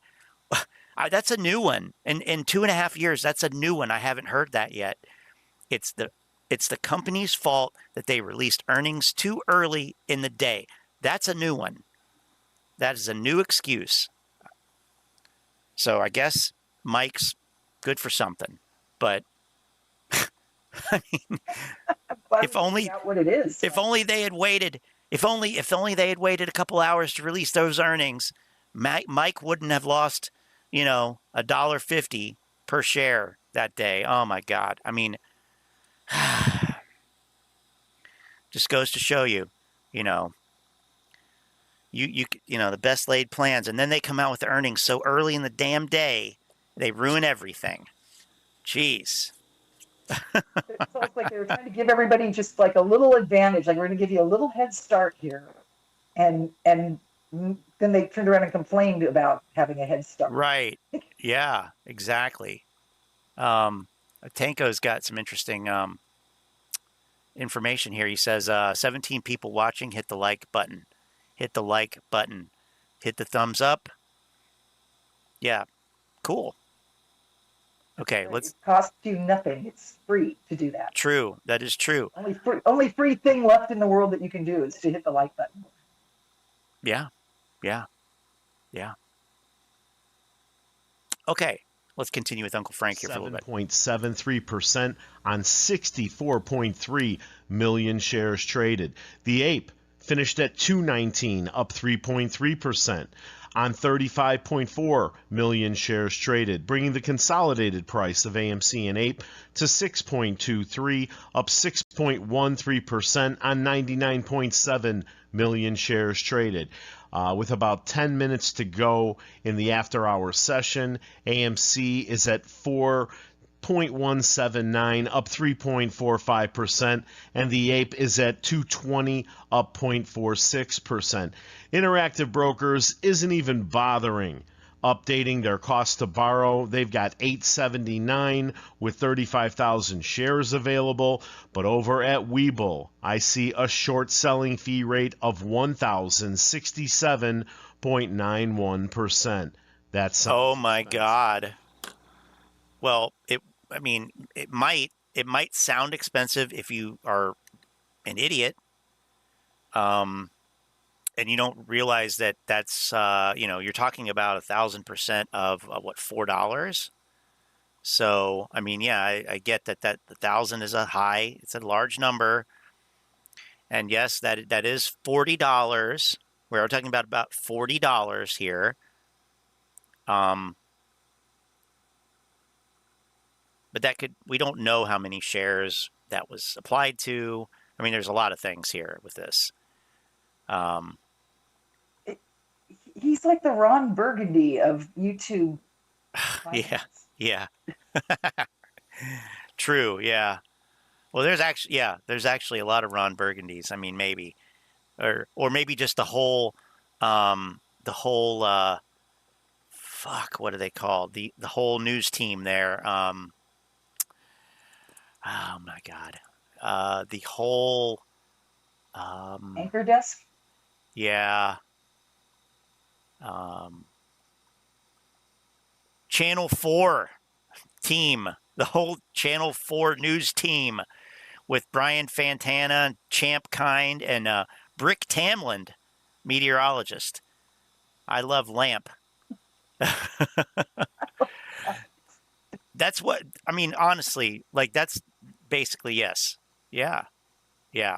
I'm glad you can see it because it's like, that's. Now, if only it were. All I can see now. Right. If only it were Will Ferrell and Paul Rudd, Steve Carell, and Fred Willard, in this cast of characters, that would be better. But they're pretty entertaining. No, we got the D list. We got the D list here.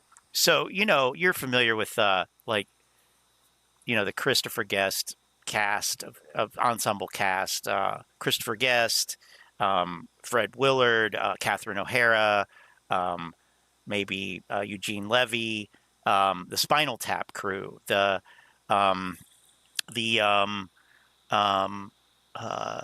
Best in Show, and Jane Lynch. Don't leave Jane Lynch off. Oh yeah, Jane Lynch. Yes, of course. Yeah. What's the other one? A Mighty Wind. Those Chasing Amy. Those movies. Was it Chasing Amy or was it? Well, anyway, that ensemble of which Waiting for Guffman is my favorite one of those. But so it's like mockumentaries, they're like Spinal Tap or Best in Show with the dog show thing. That could totally be done here. I mean, that it lends itself so well to like that type of parody. I feel that could really work. Using actual clips from these people, you could probably put together a whole thing like that, and it would be like, wow, who are these actors they got to play these ridiculous financial advisors on YouTube? And then it would be like, no, it's actual like documentary footage. Like this is actual footage. Well, we should have a Chat GPT write the script and send it in. I think, yeah, could. Anyway, I'm going to skip ahead a little bit here. And moving over to Reddit's sentiment and mention tracker. Who cares? All of my favorites are in the top 10. AMC coming in at 4th with 383 mentions. GME coming in at 6th with 273 mentions. Ape coming in at 9th with 189 mentions. And XRP bringing up the rear in the 10th position. 177 mentions, up 16%. Yay. Who the fuck cares? And the black swans fill the skies as here we go. Tumble for third straight day as yields continue to climb. Mortgage rates top 7%, hitting a 21-year high. So we're back to the market crash. We're back to the market crash as the catalyst, I guess. We've been here. Dramatic. We've been here before. Drama. Yeah. The sky is falling because there's really nothing else that they can say that's positive. So you might as well just go for it all in on the negative and say the sky is falling. You better buy more AMC real quick. Right. Or there's another run on the banks. Yeah. And well, yeah, exactly. And from Benzinga, markets as U.S. indices break key support levels. All three leading U.S. stock indices, the S&P 500, NASDAQ. Yeah, we know. From the article, stocks could be in for more Fed-induced turbulence, according to DataTrek research. That's partly because I love how he's acting like this is all a surprise. Like everybody's so surprised by this. Oh my God. Like, I mean, I don't know. It's just. Yes, we had doing a shot of tequila every time he says indices. Fed is unlikely to stop its quantitative tightening regime. The Fed has reduced its balance sheet aggressively over the past year, which could weigh on stocks. The stock market is reacting poorly to August's run-up in interest rates after key bond yields spent most of this year trending lower. In response to the outlook, the Fed Reserve is likely close to being done raising interest rates.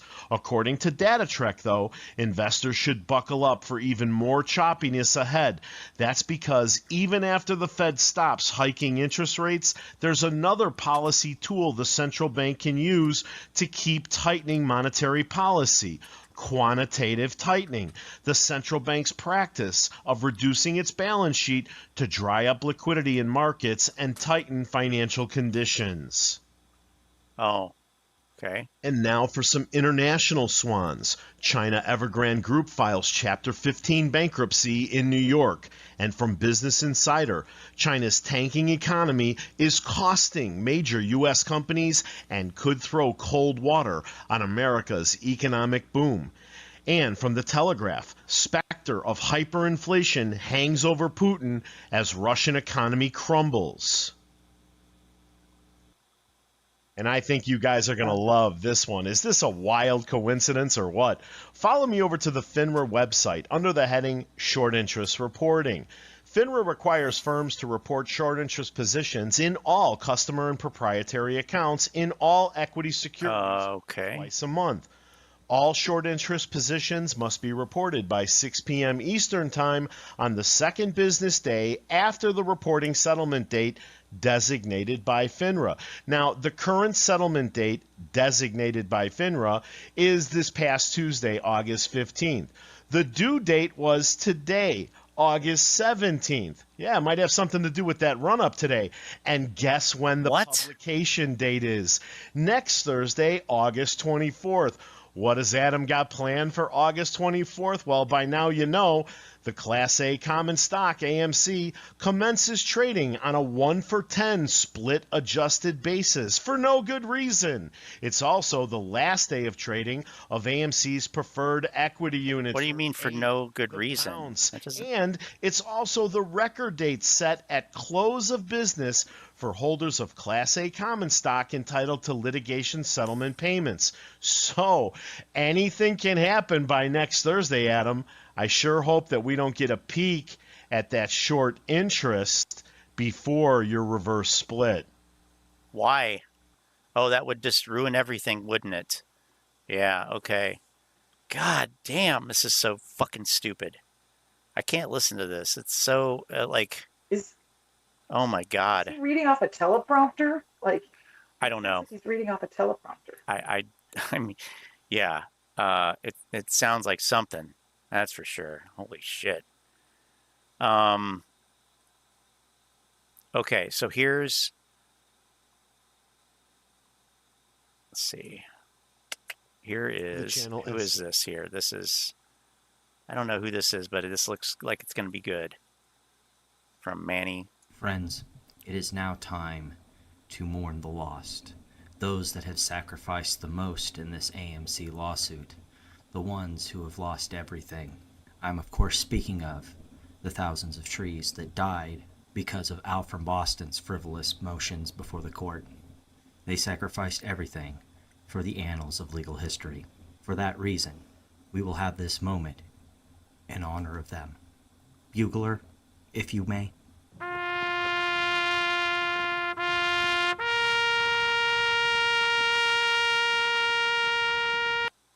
Oh, yeah, okay. All his frivolous lawsuit filings, okay. But then there was another one here. This looks to be good, too. This looks like it might be Boss Blunt's. Is this Boss Blunt's? The inspection and the appraisal and everything's already gone through. I'm selling my house. Oh, boy. Wow. Sounds like the right time to be doing that. Sounds like you're going to have... you know, buyers lined up. What was that about the mortgage rate at 7%? Man, I may have to inquire. Been thinking about making a move to Chi-Town. No, I'm just kidding. All right. But yeah, as I just stated, I'm selling my house. We're under contract. The inspection and the appraisal and everything's already gone through. And I'm out of here. I'm happy to say that I'm leaving Illinois, but it's probably not for the reason that most people expect, even though Illinois is going down the shitter quickly. Decided to sell my house to move somewhere more conducive to the hiring of several hundred employees for Lit Exchange. Lit Exchange is a soon-to-come broker-dealer that we're working on right now. And I'm on my way to Dallas. Watch out Fidelity, watch out Schwab. Here comes Lit Exchange. So we're still in the development phases. We're currently working on receiving our license. Oh, yes. Oh, yes. Watch out, Fidelity. Watch out, Schwab. Watch out, Robinhood. Watch out, Webull. Here comes Lit Exchange. How many years till Lit Exchange has an action against them? 5? 8? 3? Oh, I think we might need 3, probably. Yeah, or I thought you were going to say, give me a month, you know, an option with months, but lit like his blunt is lit. Watch out, Dallas. God. Can you imagine if he was your broker? Oh my God, I would be having like a heart attack every day. You would, and I would. Did you lose it all yet? Did you lose it all? Did you lose it all? You would. Check. Just let me the check. And I would, but Ron would be like, hey man, just you know, YOLO it all, man. No pain, no risk, no reward. Come on. You know, I want those 1,000% gains, man. That's why I hired you, boss. That's Ron's attitude, probably. From FINRA. And I'm very excited to say that we're going to poach your best employees. Where I live now, in the far suburbs of Chicago, it is not conducive to hiring several hundred tech and finance employees, you know, financial advisors, customer support people, tech support. So yeah, my family and I are on our way to Texas here next week. Closing is scheduled for next week, and I can't wait. You know, let's just say that the wife wasn't exactly thrilled about selling our home because she loves our house here, but oh God. Oh shit. Here we go. The wife wasn't thrilled about it, but yeah, I mean, you know, I got a dream. Divorce papers in 3, 2. Yes, right. That's the next. So he's selling the house, and then you know that I'm sure that's also in the works too.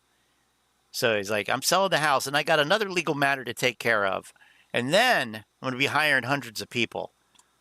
Okay, Jesus. Exchange and creating something new for retail investors in which they're not getting constantly screwed over by payment for order flow and their orders getting front run by market makers that are running orders through price distorting dark pools and trading shares over the counter is worth it. Making a stock brokerage firm. I'd like to hear her opinion on that, though. Is it worth it? I don't know.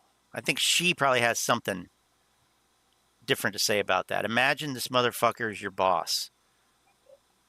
Yeah, but you know what, Ron? We would get to smoke weed in the office, I bet. I bet we could smoke weed at the office. If that's something that, you know, you'd be into doing. Who wouldn't?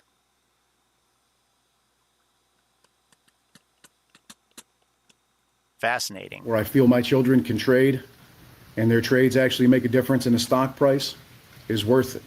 Well, I mean, boss, like, if you want your children's trades to be able to make a difference in the stock price, give them $100,000 fucking dollars so they can make a big trade so that they can make a big splash.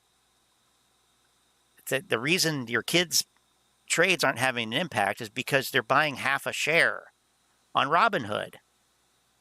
Like, half a share isn't going to do anything anywhere except give you exposure to half of a share, which is exactly what it's supposed to do. So it's so weird that they are so concerned about the fact that they feel that when they buy stocks, it doesn't affect the price. Like, most people want to buy a stock, and even if you're buying, like, let's say you're buying 10 million shares, you don't want that alone to push the price up because you want to buy the 10 million shares like at a low price. So that's why you go to the dark pool. That's why you go off exchange. That's why you buy it in smaller chunks and not all at once. You buy it throughout the day, or you average price or whatever. You don't just go in and like clean out 10 million shares because that is going to push the price up. So, but because they're so like dead set on manipulating the price higher, that's all I can come up with. They're not worried about what price they buy it at. They're worried about the fact that, oh, me buying 10 shares should push the price up. But, you know, that's just not how it works. Like, there's a lot more shares that you have to buy. There's a lot more shares available at those prices that you have to buy through in order to push it to the next highest price. So I don't like, it's embarrassing to me that there's this lack of understanding, yet he's talking about creating something new that supposedly alleviates this problem, quote unquote problem, when he doesn't seem to understand how it works to begin with. So I think, who said it? Manny? Zero chance of him creating an exchange. I mean, and Ron says minus 0 chance. Is that one of those fancy engineering terms? Minus 0 chance. Yeah. But I agree. I hate Illinois Nazis. Yes, I do. I hate Illinois Nazis.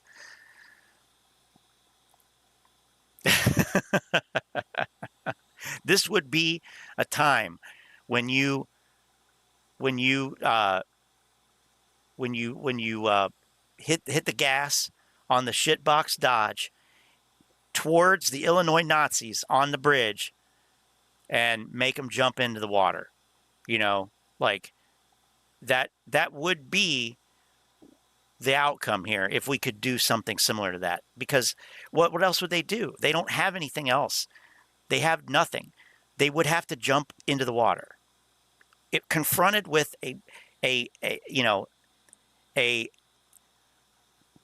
mid-70s sedan with a V8 engine in it barreling towards you, and that represents truth in this analogy. Just so we're clear here, that the Bluesmobile represents the truth that if you don't move, you are going to get hit and killed and run over. Like analogy for you're going to lose your money. You're going to get steamrolled. But nobody so far has had the gumption to barrel the car right towards them.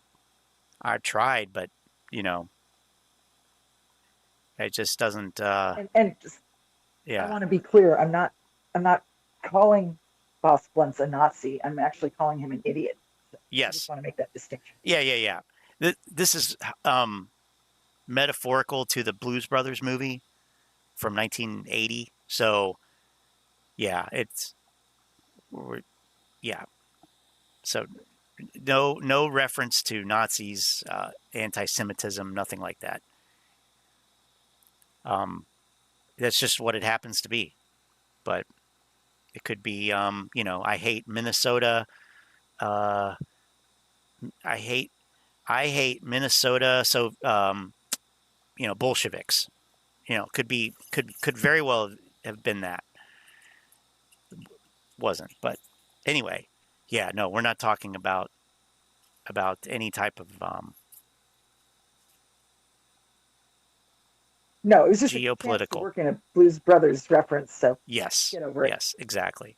But I do like that image of the car barreling towards the grifters who are standing on a bridge, shouting their grift through a megaphone.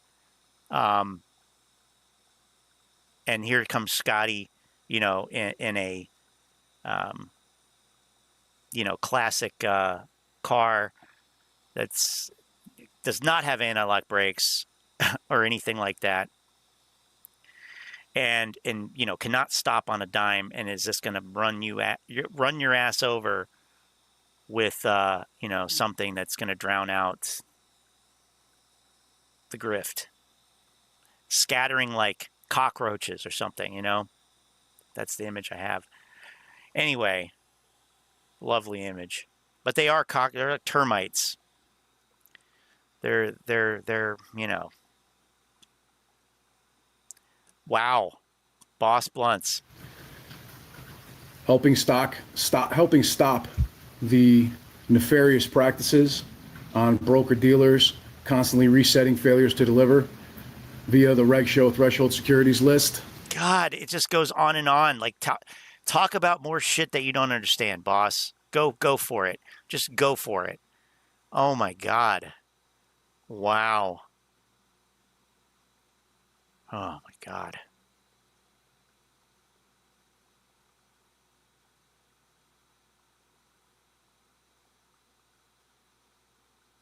Adam Aaron's funded Delaware senator who confirmed Judge Zern.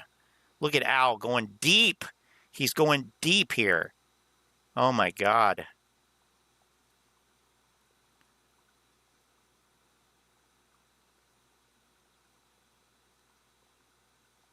BAM's had a bunch of bullshit out too, and I haven't really paid attention to it.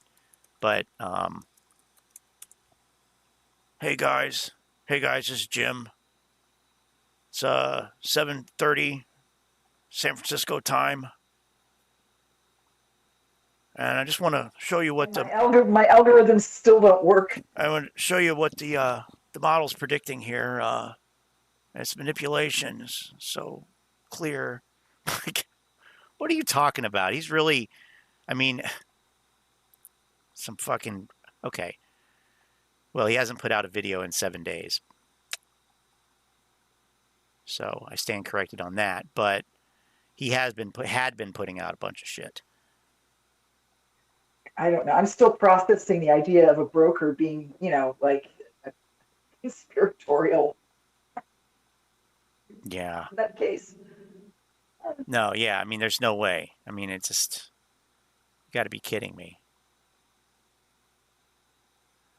Jim Savoldi, creator of the BAM investing model. The behavioral analysis model was developed over a 30-year period. Wow. Still doesn't work. Amazing. And look at this. He joined May 27th, 2021. Right in the middle of the meme stock mania. Wow. 30,000 subscribers, 111 videos.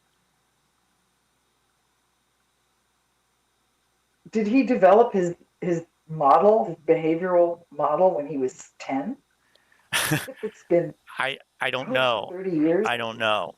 He's I don't either know. a lot older than I thought, or he was like a child prodigy.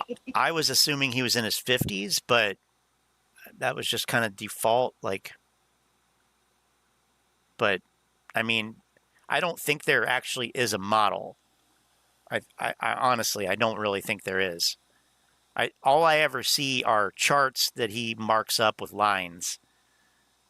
I don't know how that's a model, really, but He's confused a whiteboard with a model. It's right. Happens. Yeah. Oh. Okay. So FTD lies 1,000%.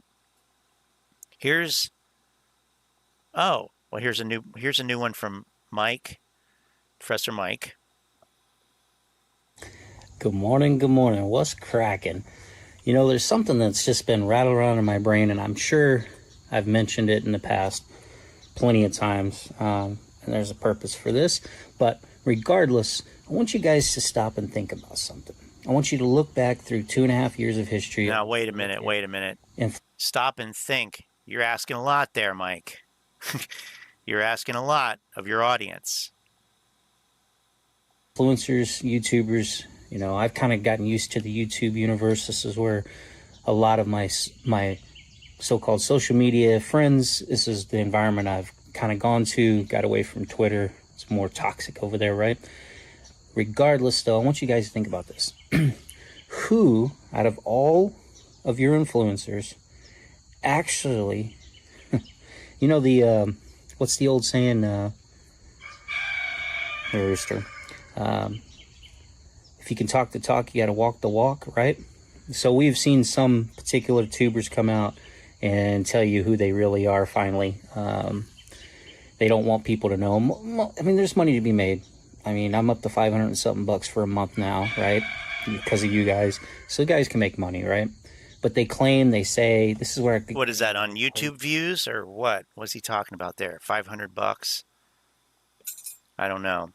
Ape Andy. Oh, Ape Andy. I need to look him up. This is the problem with Adam. I had Adam fake what we are. Adam. Pretend like they're an ape. Base their videos, draw the attention, get you in, get you to watch them, you know, all that good stuff. But at the end of the day, they ain't riding with you, right?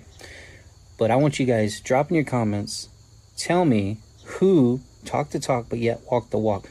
What people actually stood up because they truly believe they want to make a difference. They believe that we have the shorts trapped. They believe that the market is crooked. They believe in speaking out and do something more about it. Who were they? Well, let me give you an example. Here. Let's start with, how about George Donahue? Do you guys know the history of George Donahue? I know he gets attacked. Oh, he was got his license taken from him, lawyer, all this other stuff they say. But who was George years and years ago? How about the fact George was a Marine? Or is a Marine? They don't even say was. He was an active duty Marine, but we're always a Marine, right? But he was. He is. He's a Marine. And what did George do? Well, George is one of the first ones that actually took out an official lawsuit against Citadel, against the New York Stock Exchange, I believe, the SEC, right? He took personal action. Then he continued. And it did absolutely nothing. No good, because it was frivolous and misguided from the beginning. So is it better to do something stupid than to do nothing at all? That's what you're saying. At least he did something. Oh, at least he took action. It was pointless. It was an exercise in futility. It was embarrassing, probably. Other people were embarrassed for him. But at least he did something. At least he, put his money where his mouth is, or whatever. He walked the walk.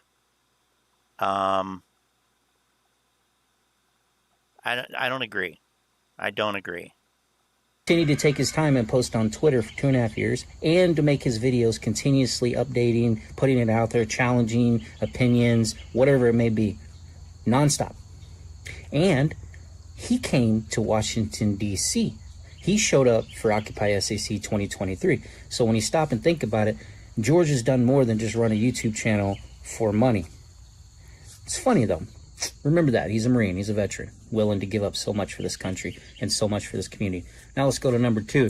Are these guys all narcissists like this? I mean, what the fuck? I mean, yeah. Let's just go ahead. Let's just come right out and say it, okay? Marines, they're superior human beings, clearly. I'm noticing a trend here. This guy's a Marine. George Donahue is a Marine. And they're the only ones that are actually doing anything. Clearly, they are the ones who can save us from this fraudulent market. I like this. Activities don't equal achievements. Boom. Al is a Marine. Oh, yeah, Al is a Marine too. Yes, and who's the other person who's willing to kill a bunch of trees to file a bunch of bullshit motions? Performative bullshit.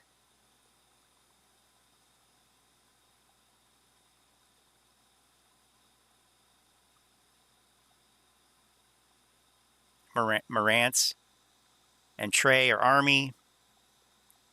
I feel like Uncle Frank probably is too. Like, somebody tell all these military vets, like, dude, you just need to be, you probably should think about maybe just being a passive investor. Like your type A, confrontational G.I. Joe, Bob the Builder kind of mentality is not going to work here. Like, and this is something that I've read about, with trading specifically, that you get a lot of people with type A type personalities. They're used to controlling things. They're used to being in control to some degree. And, is there much control that you have, when you're trading? Not really. You kind of have to, you can control your positioning. That's it. So you have to be reactive, yada, yada, yada. But you also have to, kind of like give up to a certain, point and say, like, okay, I'm at the mercy of the market here. I cannot make it do what I want it to do. And so if it's not doing what I thought it was going to do, then I need to change the way I'm looking at it and the actions that I'm doing. But that's hard for people, can be hard potentially for people who, are used to just by some brute force insisting on their will. It doesn't work like that. And I'm seeing a lot of that. I see a lot of that. It's I guess a natural thing, but how many times do you have to I don't know. How many times do you have to try to manipulate the market?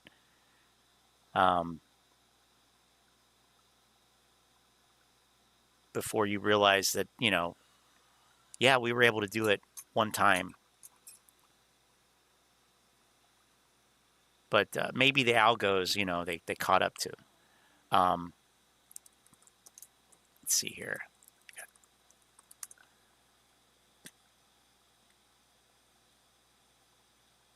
How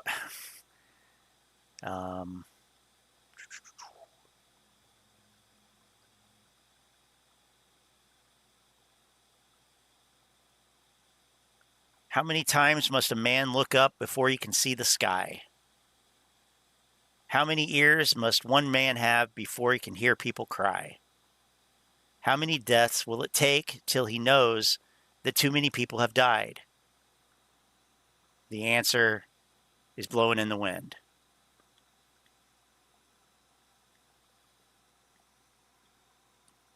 And I have been back and forth, ain't been the biggest fan. But let's talk about Al from Boston. Well, ever since Al came on the scene, the day I met that guy when he did a space call, he was trying to get people to do $50 lawsuits against Citadel back then. But I have seen nothing out of that man other than push, come up with $50 lawsuits. Wow, that sounds like $50 lawsuits. Hey guys, I got this lawyer. $50 will get you a lawsuit against Citadel. Right. Okay. Right. Something. Fight. He's been turning in what? He's been doing what? He's been fighting back against the court. He's been taking the time. He's got his information out there. He's got his real name out there. He's consistently sent in rebuttals, whatever you want to call it, to the court system continuously, whether or not people want to make fun of him and say, oh, he got denied, he got denied. Well, you know what? At least he's fucking doing something, Phil. You know what I mean? Like, at least he's trying to fight back for something that he believes in. Whether he... Well, it's stupid. I mean, forgive me for pointing out the obvious, but it's fucking stupid. That, we should respect that. Okay. Okay. And ironically, these are the kind of people that, you know, at any other time, I suspect would not be fans of what they would perceive to be frivolous lawsuits. And they would, you know, they would rail against that type of thing because, you know, the courts are whatever. But because it's this, because it's something that they want, because it's one of their interests,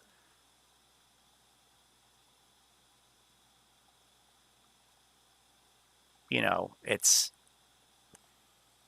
double standards.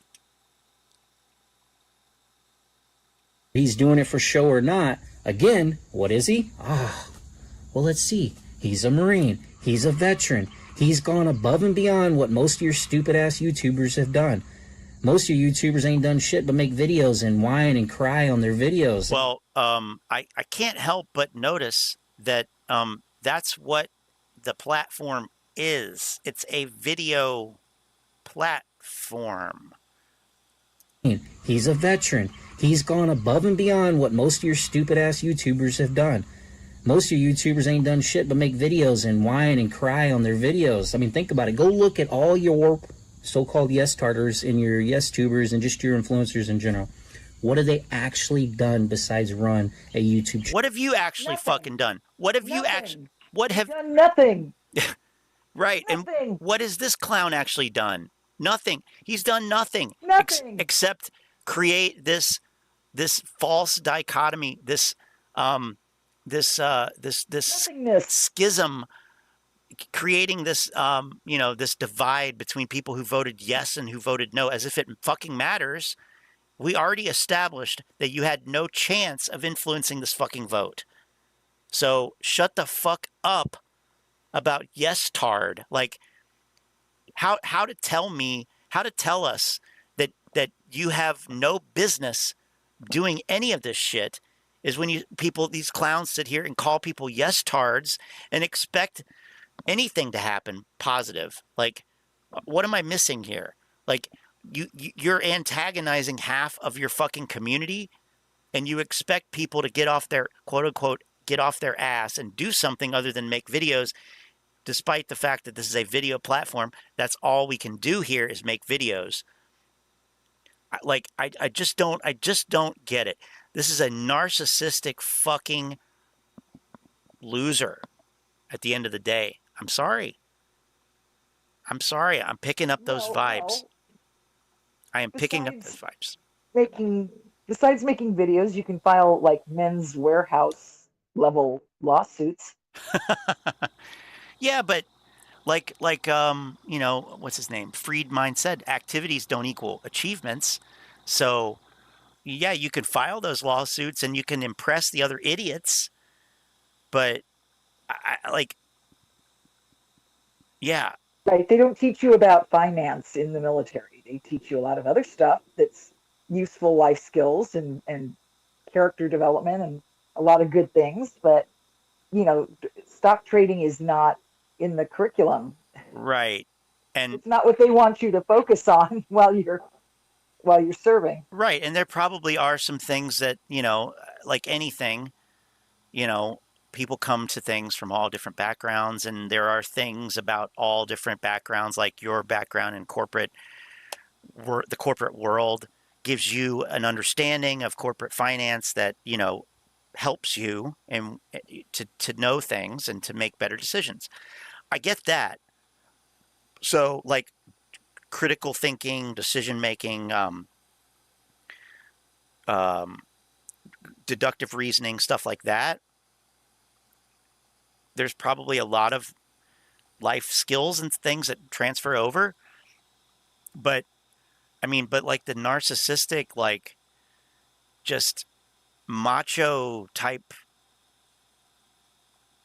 vibe is not, it's not helpful at all. And it's, I don't know, it's just so annoying. It's in the stock price. Oh yeah. In the stock price.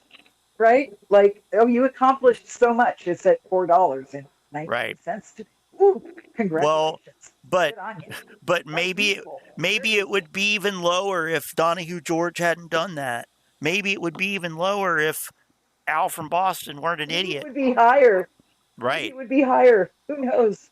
We'll never know. Yep, it's not our fault that the apes lost their money. That's very true, Tony. Very true. I'm skipping ahead here. So fucking rich, right? He actually did something outside of it. Wait, who? Evergrande's going bankrupt. We're going to be so fucking rich. Oh. To be able to sit in their objections. Sounds like boss. He stepped outside just making some stupid hour and a half, 2 hour long live stream, looking at his screen, talking about Evergrande's going bankrupt. We're going to be so fucking rich, right? He actually did something outside of it. But is he a veteran? I'm sorry. I think he was Army. Wow. Another guy standing up for what he believes in and doing more than just making stupid videos. Did you guys ever notice that? Did you ever think about that? No. Went the extra mile. What is That's he crazy. doing right now? Now Right, I know. I don't have to remind you guys about the chickens. fourth tuber, influencers, whatever you guys want to call them in the social media world. But what about the Marine? Talk about going the extra mile.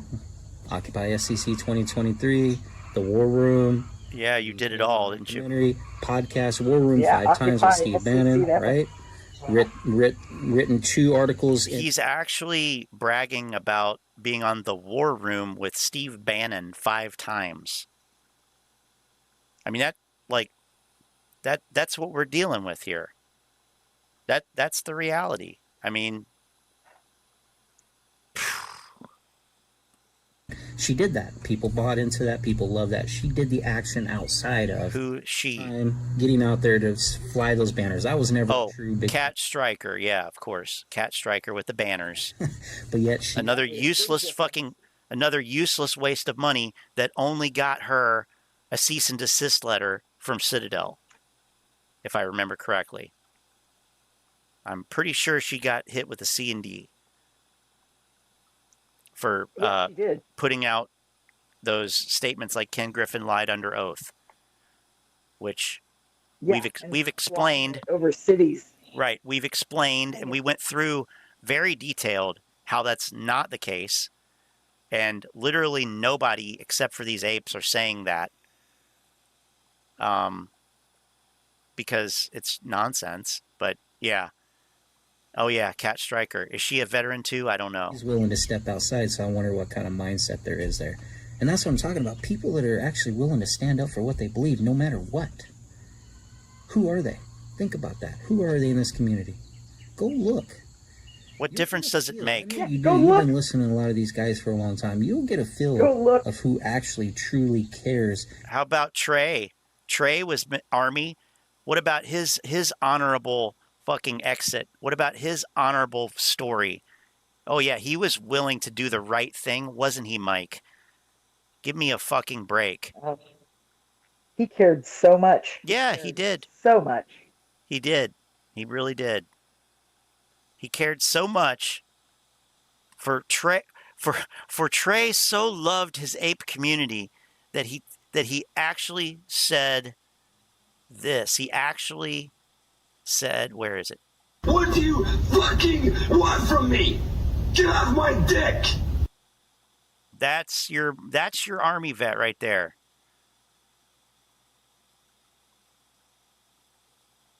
You know? Love. Yeah. Right? Right? Yeah. You're being a little bitch. That's more like it. Now, Charles Payne, probably not a vet. I'm gonna go out on a limb and say Charles Payne's probably not a vet. But I don't know. I'm not sure actually. My sense is telling me no, but let's see. He began his career on Wall Street in 1985. Oh, look at this. He enlisted in the Air Force. He was Air Force. Son of a bitch. I stand corrected. Charles Payne was in Air Force. And that's why he's on TV. That's why on YouTube. That's right. That's right. Yeah. He also settled some.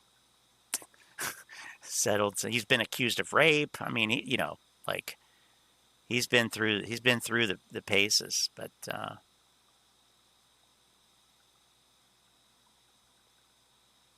yeah.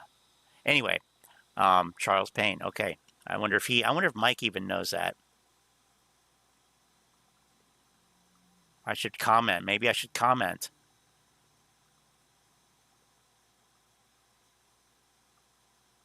I don't want to because I didn't listen to the whole video. Maybe he mentioned that in the video, then I'll look like I wasn't prepared.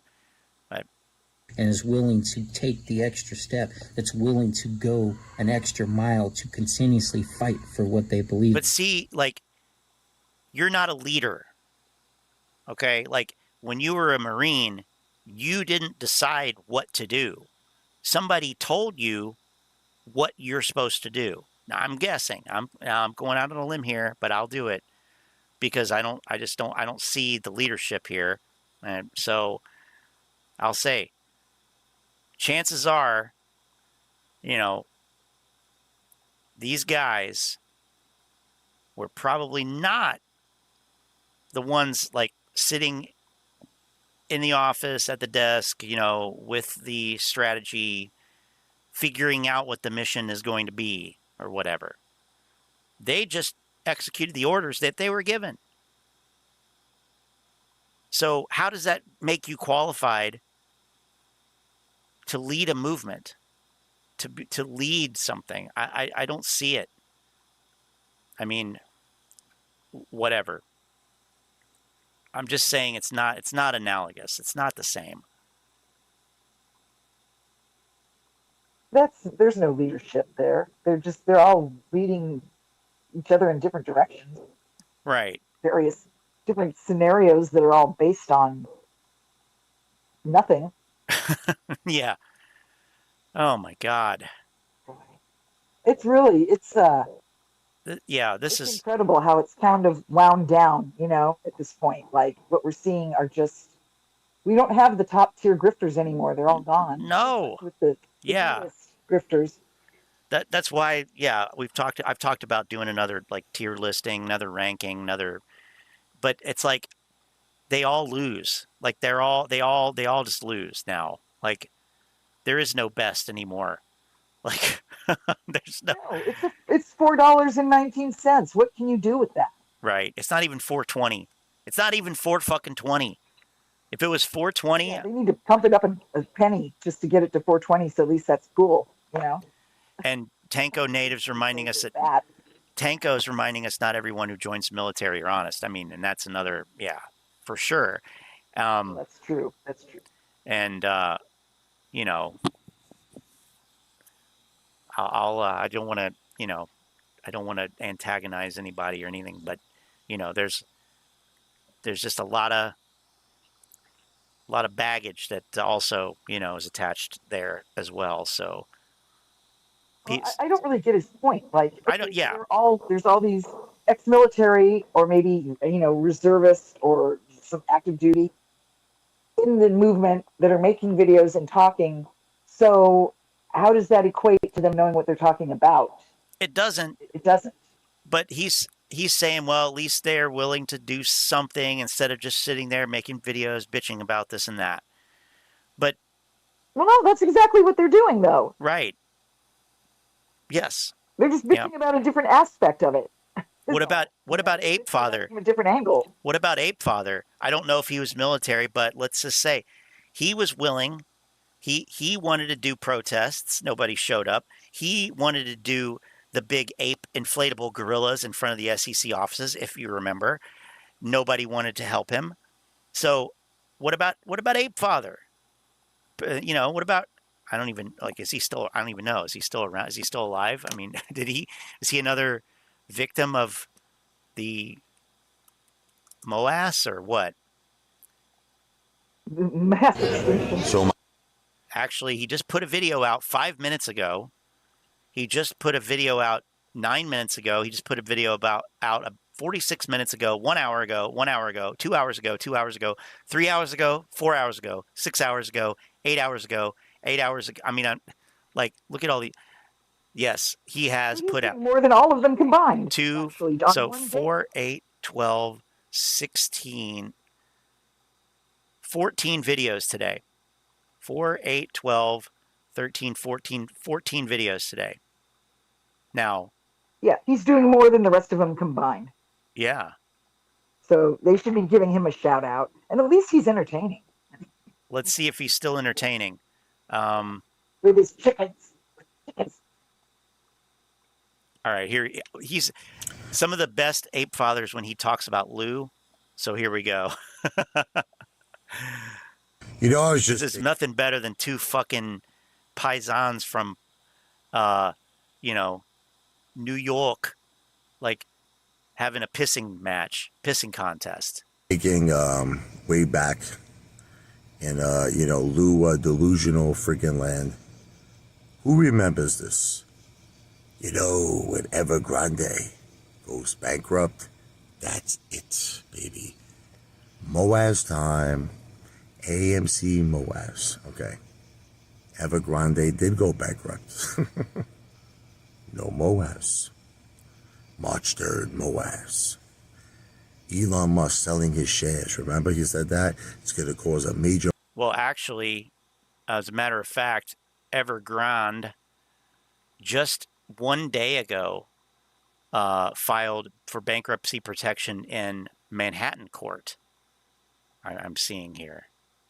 Now, how in the hell they're and why they're filing for U.S. bankruptcy, I'm not really sure, because they're a Chinese company. But okay, Chapter 15 shields non-U.S. companies that are undergoing restructurings from creditors. Okay. So it's because of all of the creditors tied up here, whatever. Okay.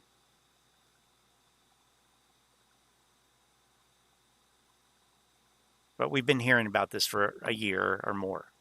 So. Your market disruption. All the hedge funds who are going long are going to be like in friggin' Shitsville. And that's going to cause the Moass.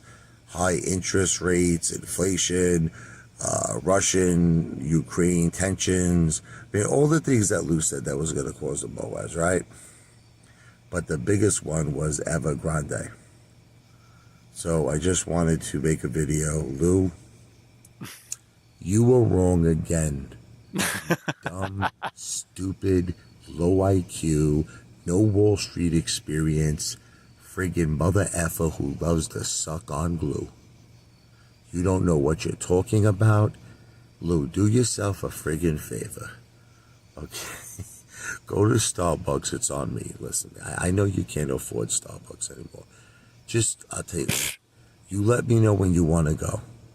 I'm going to mail you a $25 Starbucks card. All right? Seriously, just let me know. Reach out to the father. Stop drinking your What a nice guy. coffees. That's for friggin' worth 2 times what XRP is worth. Lou makes a video. Am I the only person that's happy that XRP is cheap?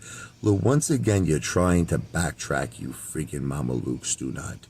Look, you made videos saying XRP is going to $20,000. You put up a community post saying XRP is going to $180,000. Well, clearly that's nonsense. XRP is in the toilet bowl. I think last I checked it was 50 cents or below. Now you're trying to backtrack it. Am I the only person that's happy that XRP is cheap? No, Lou. The only person that's happy that Tyrone and Jamal bend you over, whisper over, and give you a nice, dark, meek, friggin' kabasa, friggin' sausage. That's what you're happy about. That's what you're happy about. Other than that, Lou, you ever hear that song by, what's her name, Ariana Grande? It's called No Tears Left to Cry. There's a part where she goes, shut your mouth. Okay? That's what you need to do. Shut your mouth. Shut your mouth. But we know you don't shut your mouth. You open your mouth wide like a dentist, baby. Especially when you see Tyrone and Jamal. You open up wide. Video is not financial advice. I'm not a financial planner. Videos for entertainment purposes only. Now, do you think that Lou and Ape Father meet for beers on Friday night? Because I'm starting to think that they must. It's possible. It is possible. It's like this whole thing is a setup, you know? That's the conclusion I've come to. It's all orchestrated, it's all an act, and they all go on vacation together with their families to the, to the Catskills or something every year. Yeah. Hey, you know what? I'm not, it's hard to rule anything out anymore. But I just was reminded of this. Unfortunately, I don't have a good version of the thumbnail, so I had to pull it off a screenshot. But it was from a video live stream from 11 months ago. In fact, let's see here. To be exact, it was August 22nd, 2022. So, wow, almost 1 year ago. And here's the thing. So this is better here. Now we can actually see it. So, the failed squeeze catalysts here, DTCC regulations, SEC investigation, earnings reports, NFT marketplace, popcorn sales, market crash, market recovery, lawsuits, GME split, media FUD, options, gamma squeeze, pandemic ending, buying a gold mine, box office, sales, FTDs, the apes are not selling, computer share, DRS, and of course the ape special dividend. At one time or another, every one of these things was touted as that, oh, when the market crashes, AMC will squeeze. Oh, when the market recovers, AMC will squeeze. Oh, it's the lawsuit. Oh, it's the NFT marketplace. Oh, it's Ryan Cohen. Oh, it's this. Oh, it's that. No, it's not. No, it wasn't. No, it won't be. It's all snake oil. To put it, in a non, to put it, gently. Is this a bad time for me to offer I hold AMC NFT up for sale? No, it's a perfect time, actually. Listening? Yeah, what are we going to start the bidding at here? Oh, my time is valuable, and it took me probably half an hour to figure out how to download the darn thing into the Wax wallet. So, I got to say at least $50. Let's see. Let's see if there's any on eBay. So there are. Oh yeah, here's one. Here's one on eBay for $80. This one's going for $80. It's in digital good condition. Condition, digital good. I don't know what that means. That's ridiculous. Digital good. Yeah. It's not all pixelated. It looks so. Yes, right, exactly. JPEG, closer to a JPEG than a. I didn't compress it anymore. Here's one for. I did not make it in Microsoft Paint. It's the real thing. Right. Here's one going for $6,942. Look at that, $69.42. Even. All right, that I'm holding out for the big bucks. It's in digital good condition. Only $299.58 for 24 months with PayPal credit card. Wow, what a deal. Oh my God.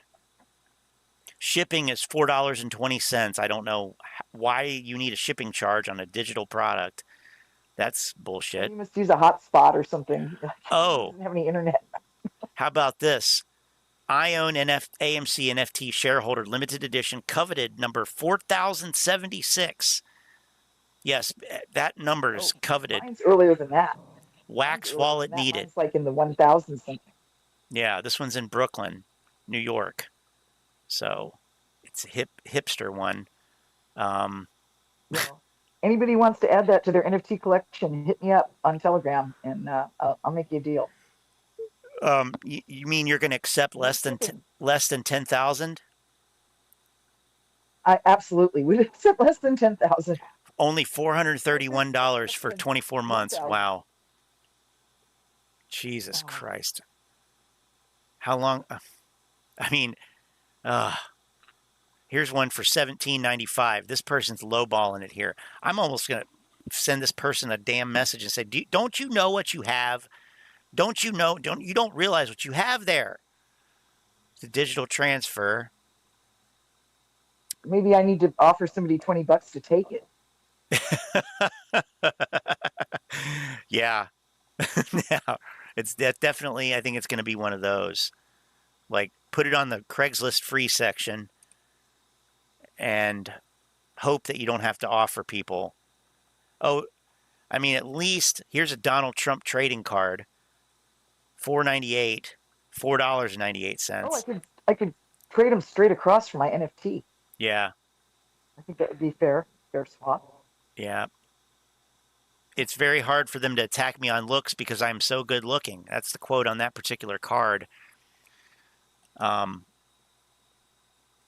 So I guess I would agree with the AMC NFT being priced above that, but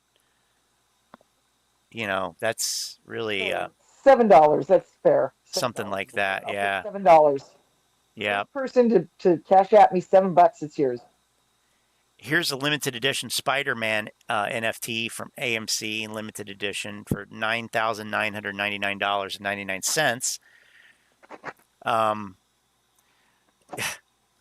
Jesus, I really they figure why not just put it up there and maybe why not like somebody really rich with some greater fool telling them they have too much money. Yeah, some greater fool. Exactly. At least I didn't have to pay for mine, not directly anyway. It was padded into the charge of my popcorn last time I went to the theater. Okay, let's see. I'm trying to find. Let's see. What you call it? NFTs that sold. So, like that auctions that ended that. where the item actually sold. But these are all collectibles here. These are all physical goods. Then they say like that they have, you can like redeem it for an NFT or something like that. Like that's not the same thing. This is actually a figurine. These are actually figurines. I haven't seen one actual. Oh, here's one.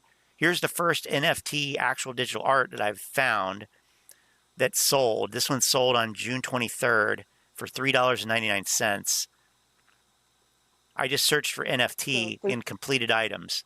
So you're looking for bids that expired worthless, like so many AMC options. Well, I'm trying to find ones that actually sold. But I should put AMC in there too, though. I'll put AMC in there. Yeah, or you'll go down the eBay rabbit hole if you don't.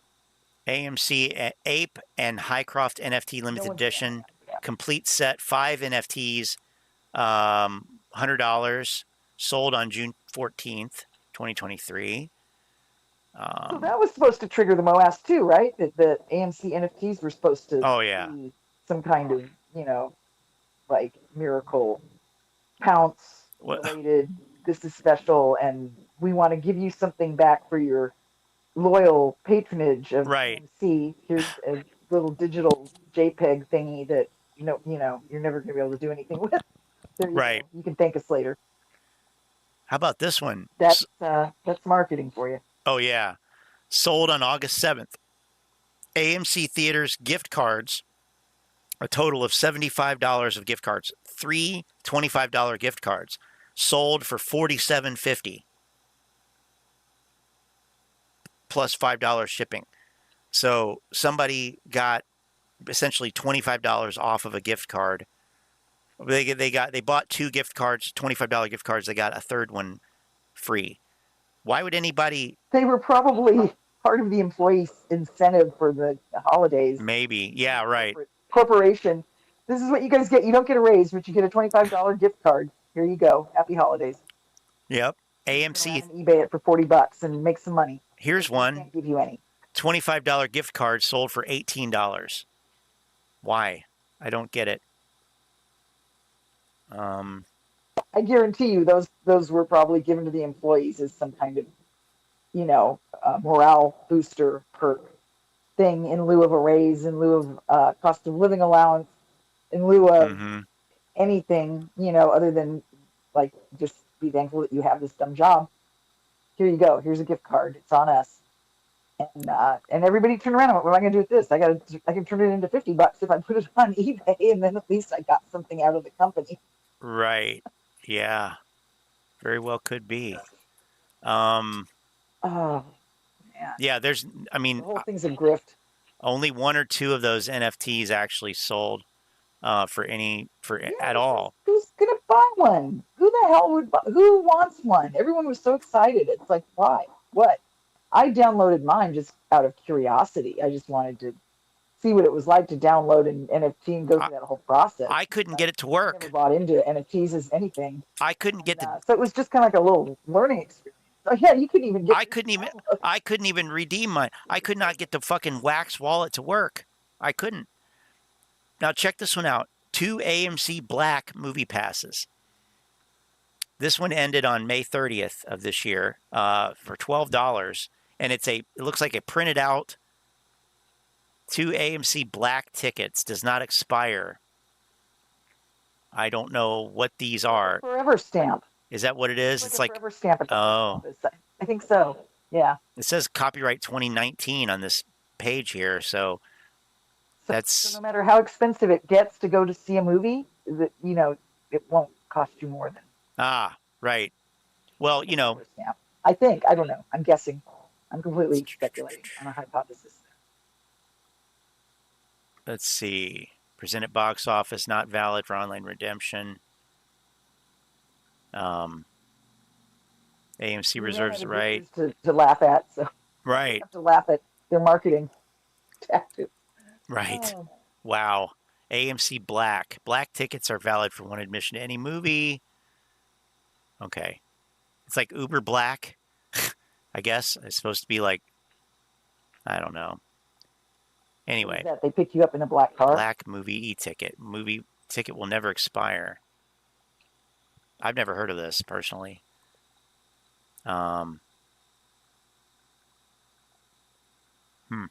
It's like the popcorn in retail stores. It's like the NFTs. It's like the rent a movie theater for your private screening.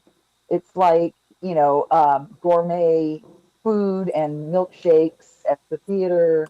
It's just another Yeah. thing that the marketing team came up with to try to drum up business and incentivize people to come to something that they wouldn't otherwise attend. That's all it is. It's all marketing.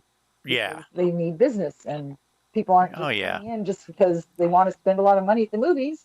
So we got to try to make it, seem a little more interesting or desirable or scarce or special. And maybe then they'll get FOMO and they'll come into the theater and spend some money here, because we're in big trouble and we're going to be delisted if we don't get packed theaters. So that's when the marketing department comes up with, they just throw stuff at the wall and hope that something will draw people in. Like a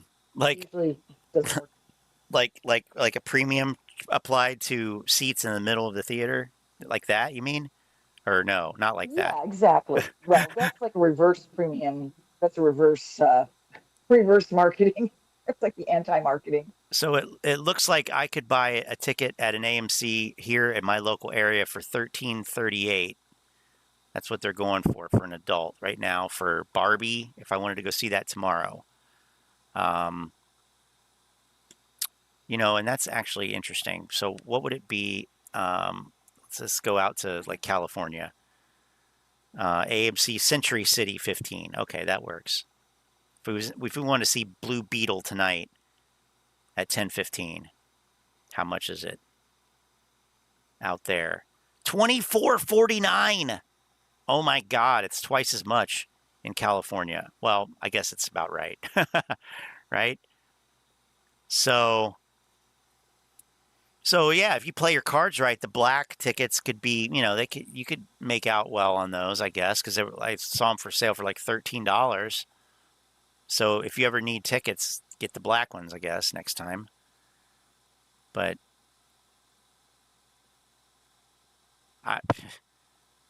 let's see. Yeah. Now, I'm just curious now, is New York more expensive than Century City? And of course, no, we're not looking for New York, New Mexico here. I don't even know. I didn't even know that there was one. New York, New Mexico. Okay. AMC 34th Street. Blue Beetle tonight at 11, which is right now.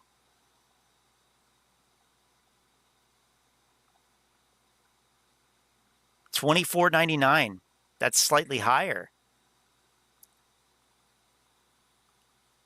New York is slightly higher. How about that? Huh.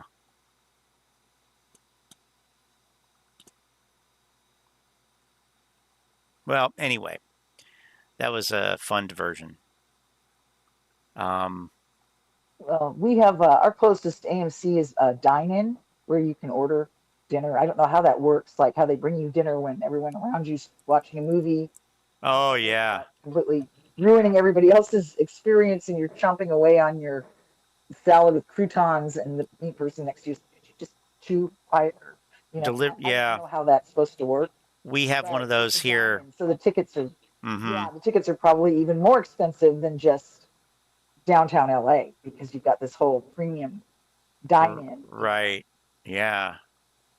Yeah, you can get can you sit away from the dine-in people so you don't have to smell their food? Or I don't know how that works, how that could be logistically. I don't know. You got AMC Dine-In, Fullerton, Marina, Montclair Place, Ontario Hills, Poway, South Bay, Sunnyvale, Thousand Oaks, and Topanga.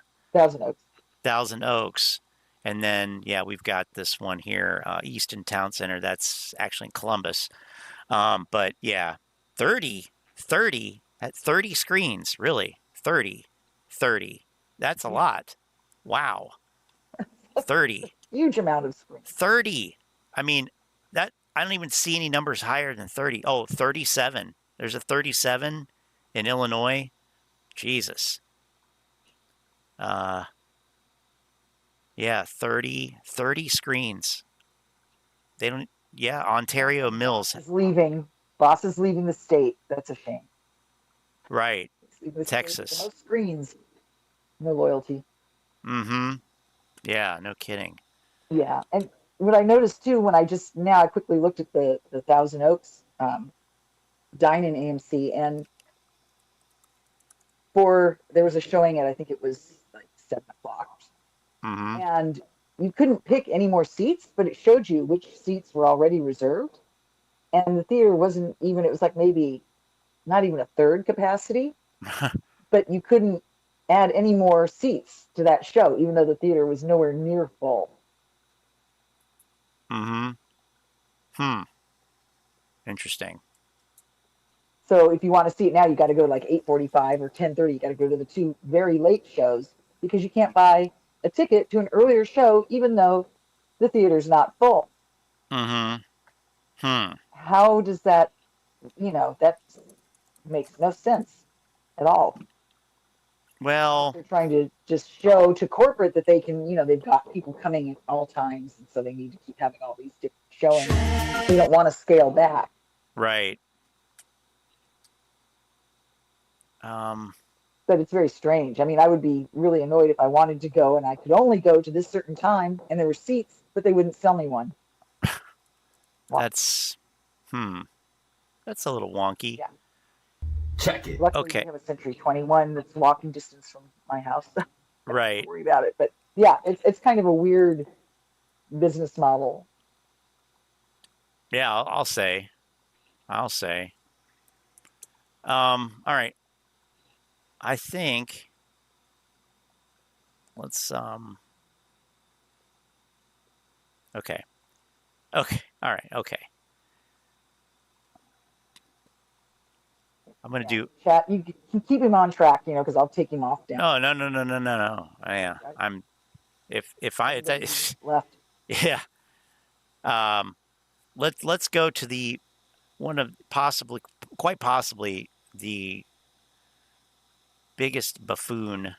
Well, I can't even say that. It's so hard you can't talk about these absolutes because, just when you say, "Oh, this is the most ridiculous," then something else pops up. Somebody else pops up, but it's very fluid. Yeah, it is a fluid situation. But for my money, Ants Trades is always a good time. So, and he has video out 2 days ago. So let's hear about how everything still looks really good, and it's still tracking perfectly. Those are my predictions here for him. Yeah, we'll see. Greetings, fuckers. Another green day for AMC. Beautiful day for AMC, fighting for $4 all day intraday today. And as I'm speaking right now, AMC is in the process of gapping up. The gap up we were looking for. Absolutely beautiful day for AMC. The greatest day of them all for AMC. Phenomenal. In other news, Evergrande just filed bankruptcy. Love that. The world is currently burning all around us. I absolutely love that. Crypto's taking a shit. SPY took a shit today to 435. If you recall me saying yesterday, you could potentially expect SPY to find a bounce around 430. I believe the symmetrical equivalent would be. And yeah, I'm not going to cover SPY today. Let's just jump into AMC. So we'll start with the macro. Same shit, different day here.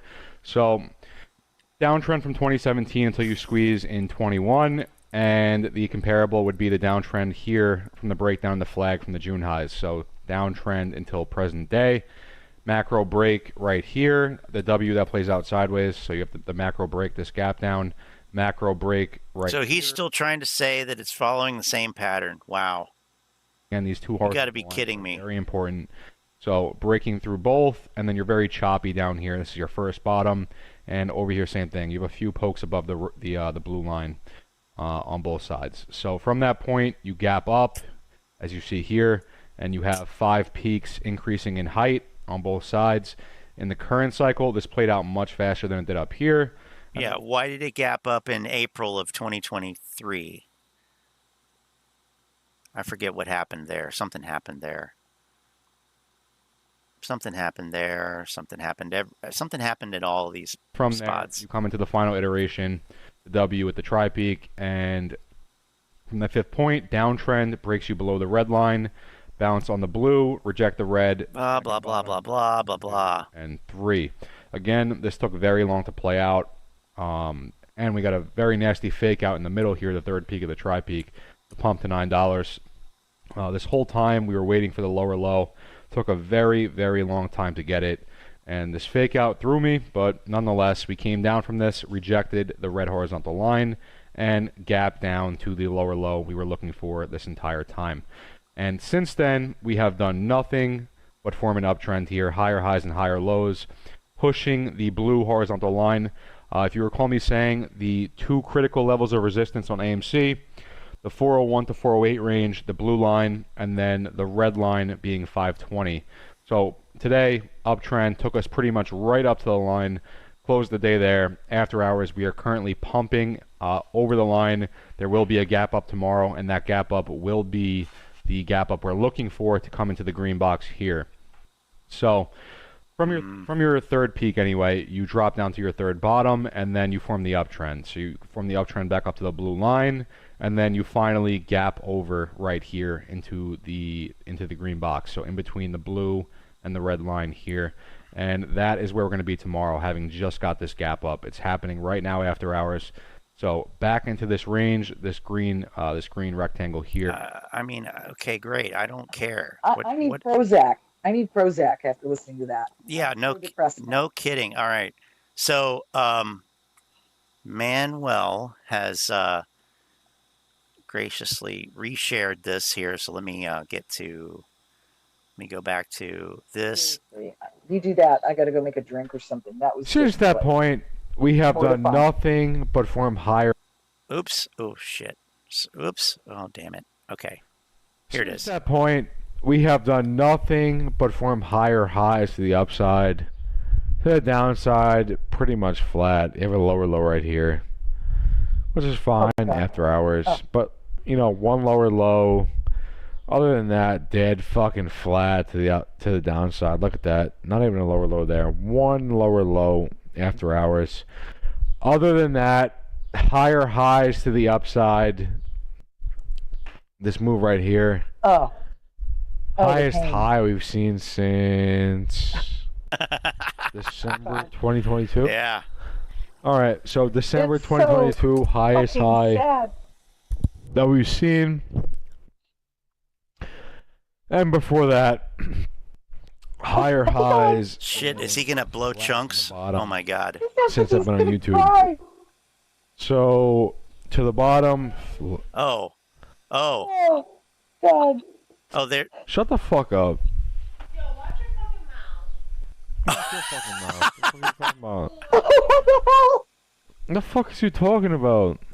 Nice. Yo, you be like spitting crazy for real. This is what happens when you fucking get engaged to a Dominican. Yo, you came out here spitting heat, bro. Nobody was saying shit to you. Man, get the fuck out of here. Higher highs to the upside, flat on the downside, bro. Nothing else to say. Oh. That was horrifying. That was fantastic. It was, but Spitting it was horrifying. crazy but for it was... mouth. What the fuck? Here, I'll pump the volume up. And flat on the bottom. Probably how he talks, and he since actually I've been on speeds it up YouTube. when he plays it. So to the bottom. Shut the fuck up. Yo, watch your fucking mouth. Watch your fucking mouth. What the fuck are you talking about? What the fuck is you talking about? Yo, you be like spitting crazy for real. I want to hear the beginning of it. So to the bottom. Shut the fuck up. Yo, watch your fucking mouth.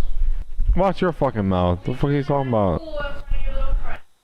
What the fuck is you talking about? Yo, you be like spitting crazy for real. This is what happens when you fucking get engaged to a Dominican. No.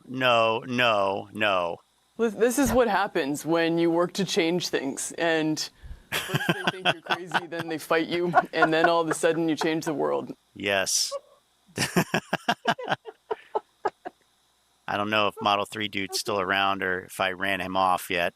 Probably ran him off. Was he around? I was going to ask him how I he's don't doing down know. there in San Diego with it.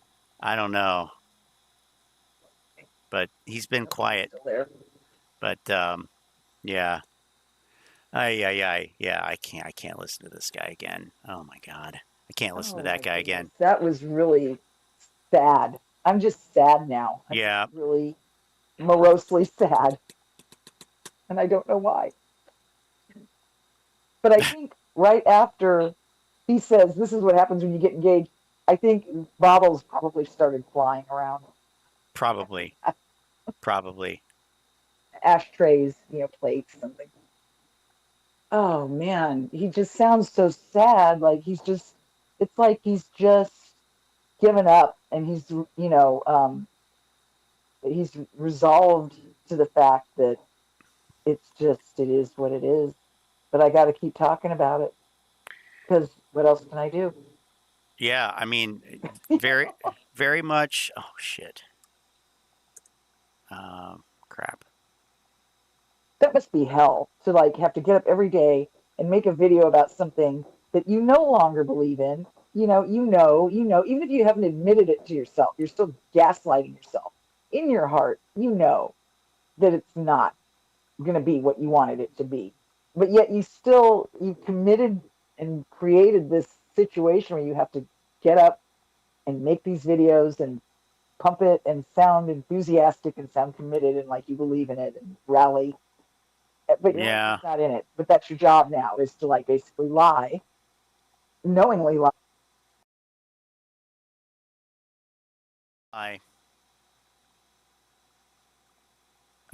Shit.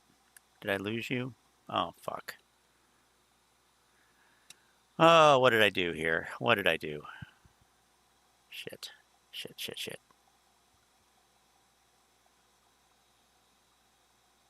Damn it. What did I do? I did something here and I messed it up. Shit.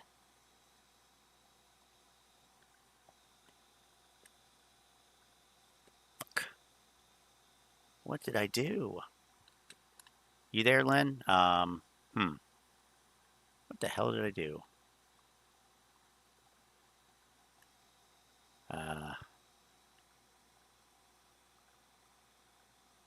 Yeah. Hurricane Hillary took her away. Well,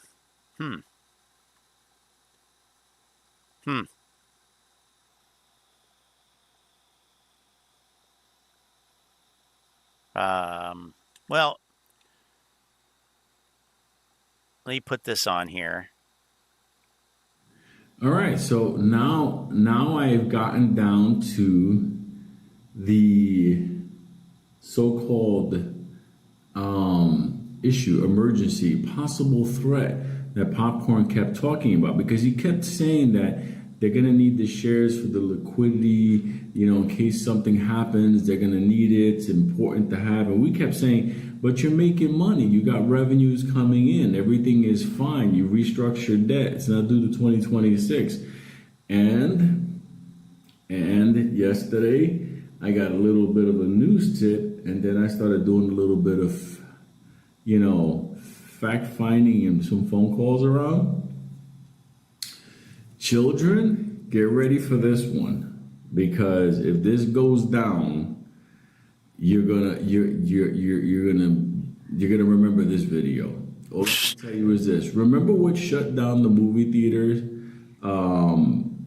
COVID? Was it 2 years ago? 3 years ago? I don't know, whatever it was. Remember what shut it down that led to all this? Remember that little episode? Well, somebody is talking about the fact that they're going to bring it back fully. And that means no more movie theater. being very careful with my wording here. And I was like, wait a minute. I know popcorns connect to certain people. And I'm like, okay. So I'm like, what is our dear popcorn saying? Is this the event he was talking about? Because if this is it, I'm like, whoa, wait a minute. Then you know before technically their people knew that this was all coming. It's not supposed to be that way. So I just want to put that out there, that if that event that locked down the theaters before is making a comeback, that's going to be very interesting. It doesn't matter, because on the 24th, it's either yes or no if we don't get his neighbor's dog. If I should take him drinking. That boy needs a drink. Roof, back to you. If that's the case, yeah, that's... Just understand, if you see that popping up in a month from now, you can't make this shit up.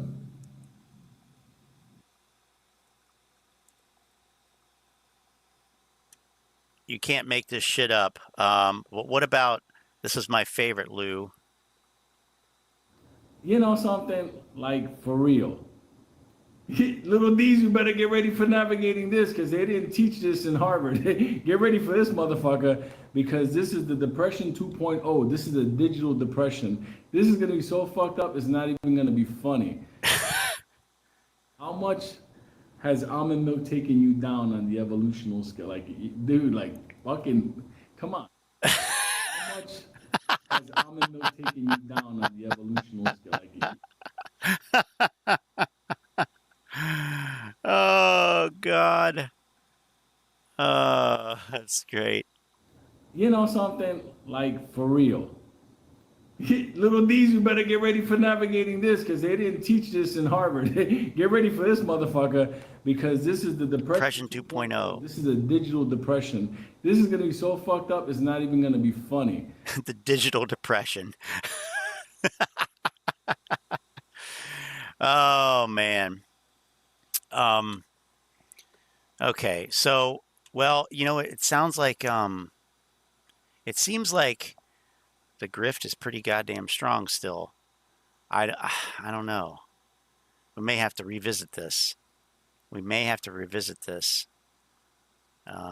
More research is needed, you know. So, you know, in the meantime, thanks for hanging out on this stream anyway.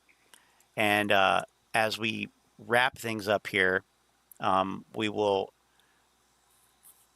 kind of go back to something that we've always kind of, well, this is a sponsor of the channel, really.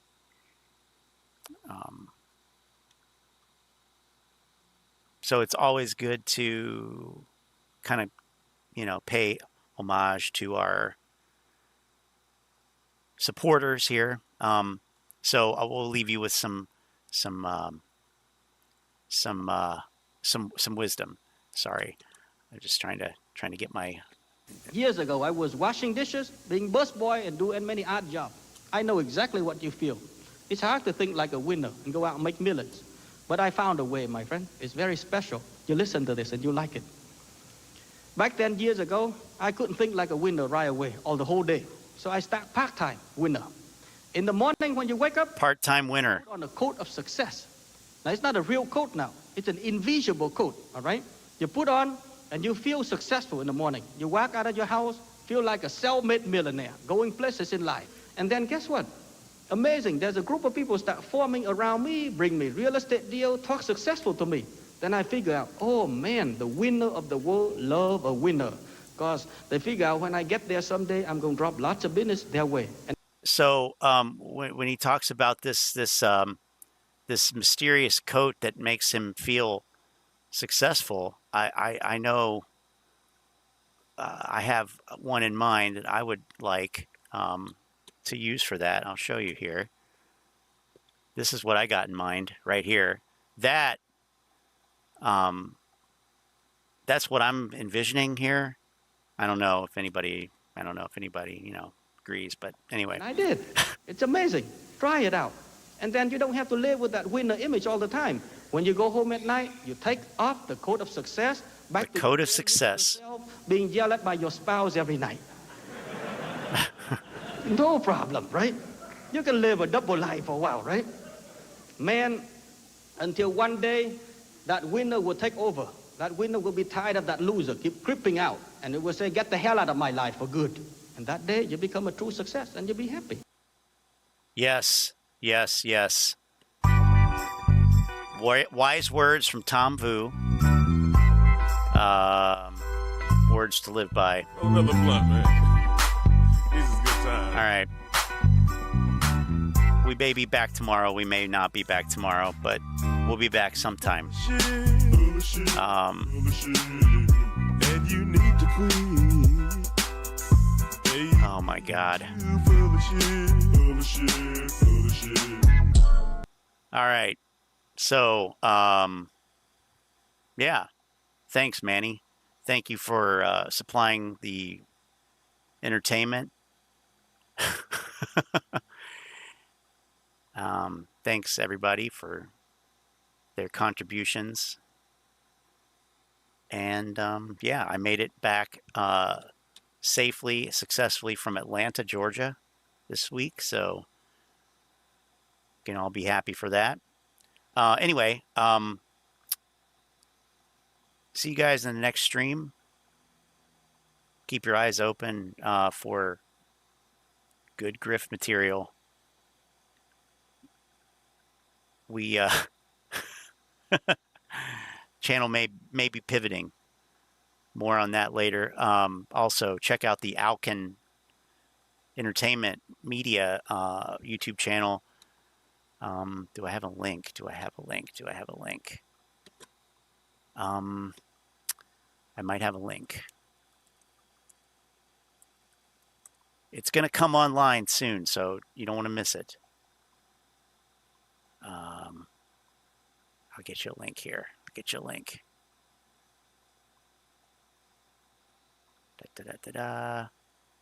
Oh, yeah, here we go. No. Getting there. There it is. Here's the link.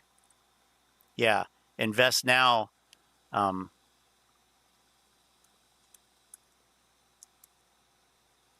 Here's the ticker. Alkin Media Enterprises Q. Just because we like Q doesn't mean anything else. That doesn't mean anything else. Means nothing. All right. See you guys. Have a good one.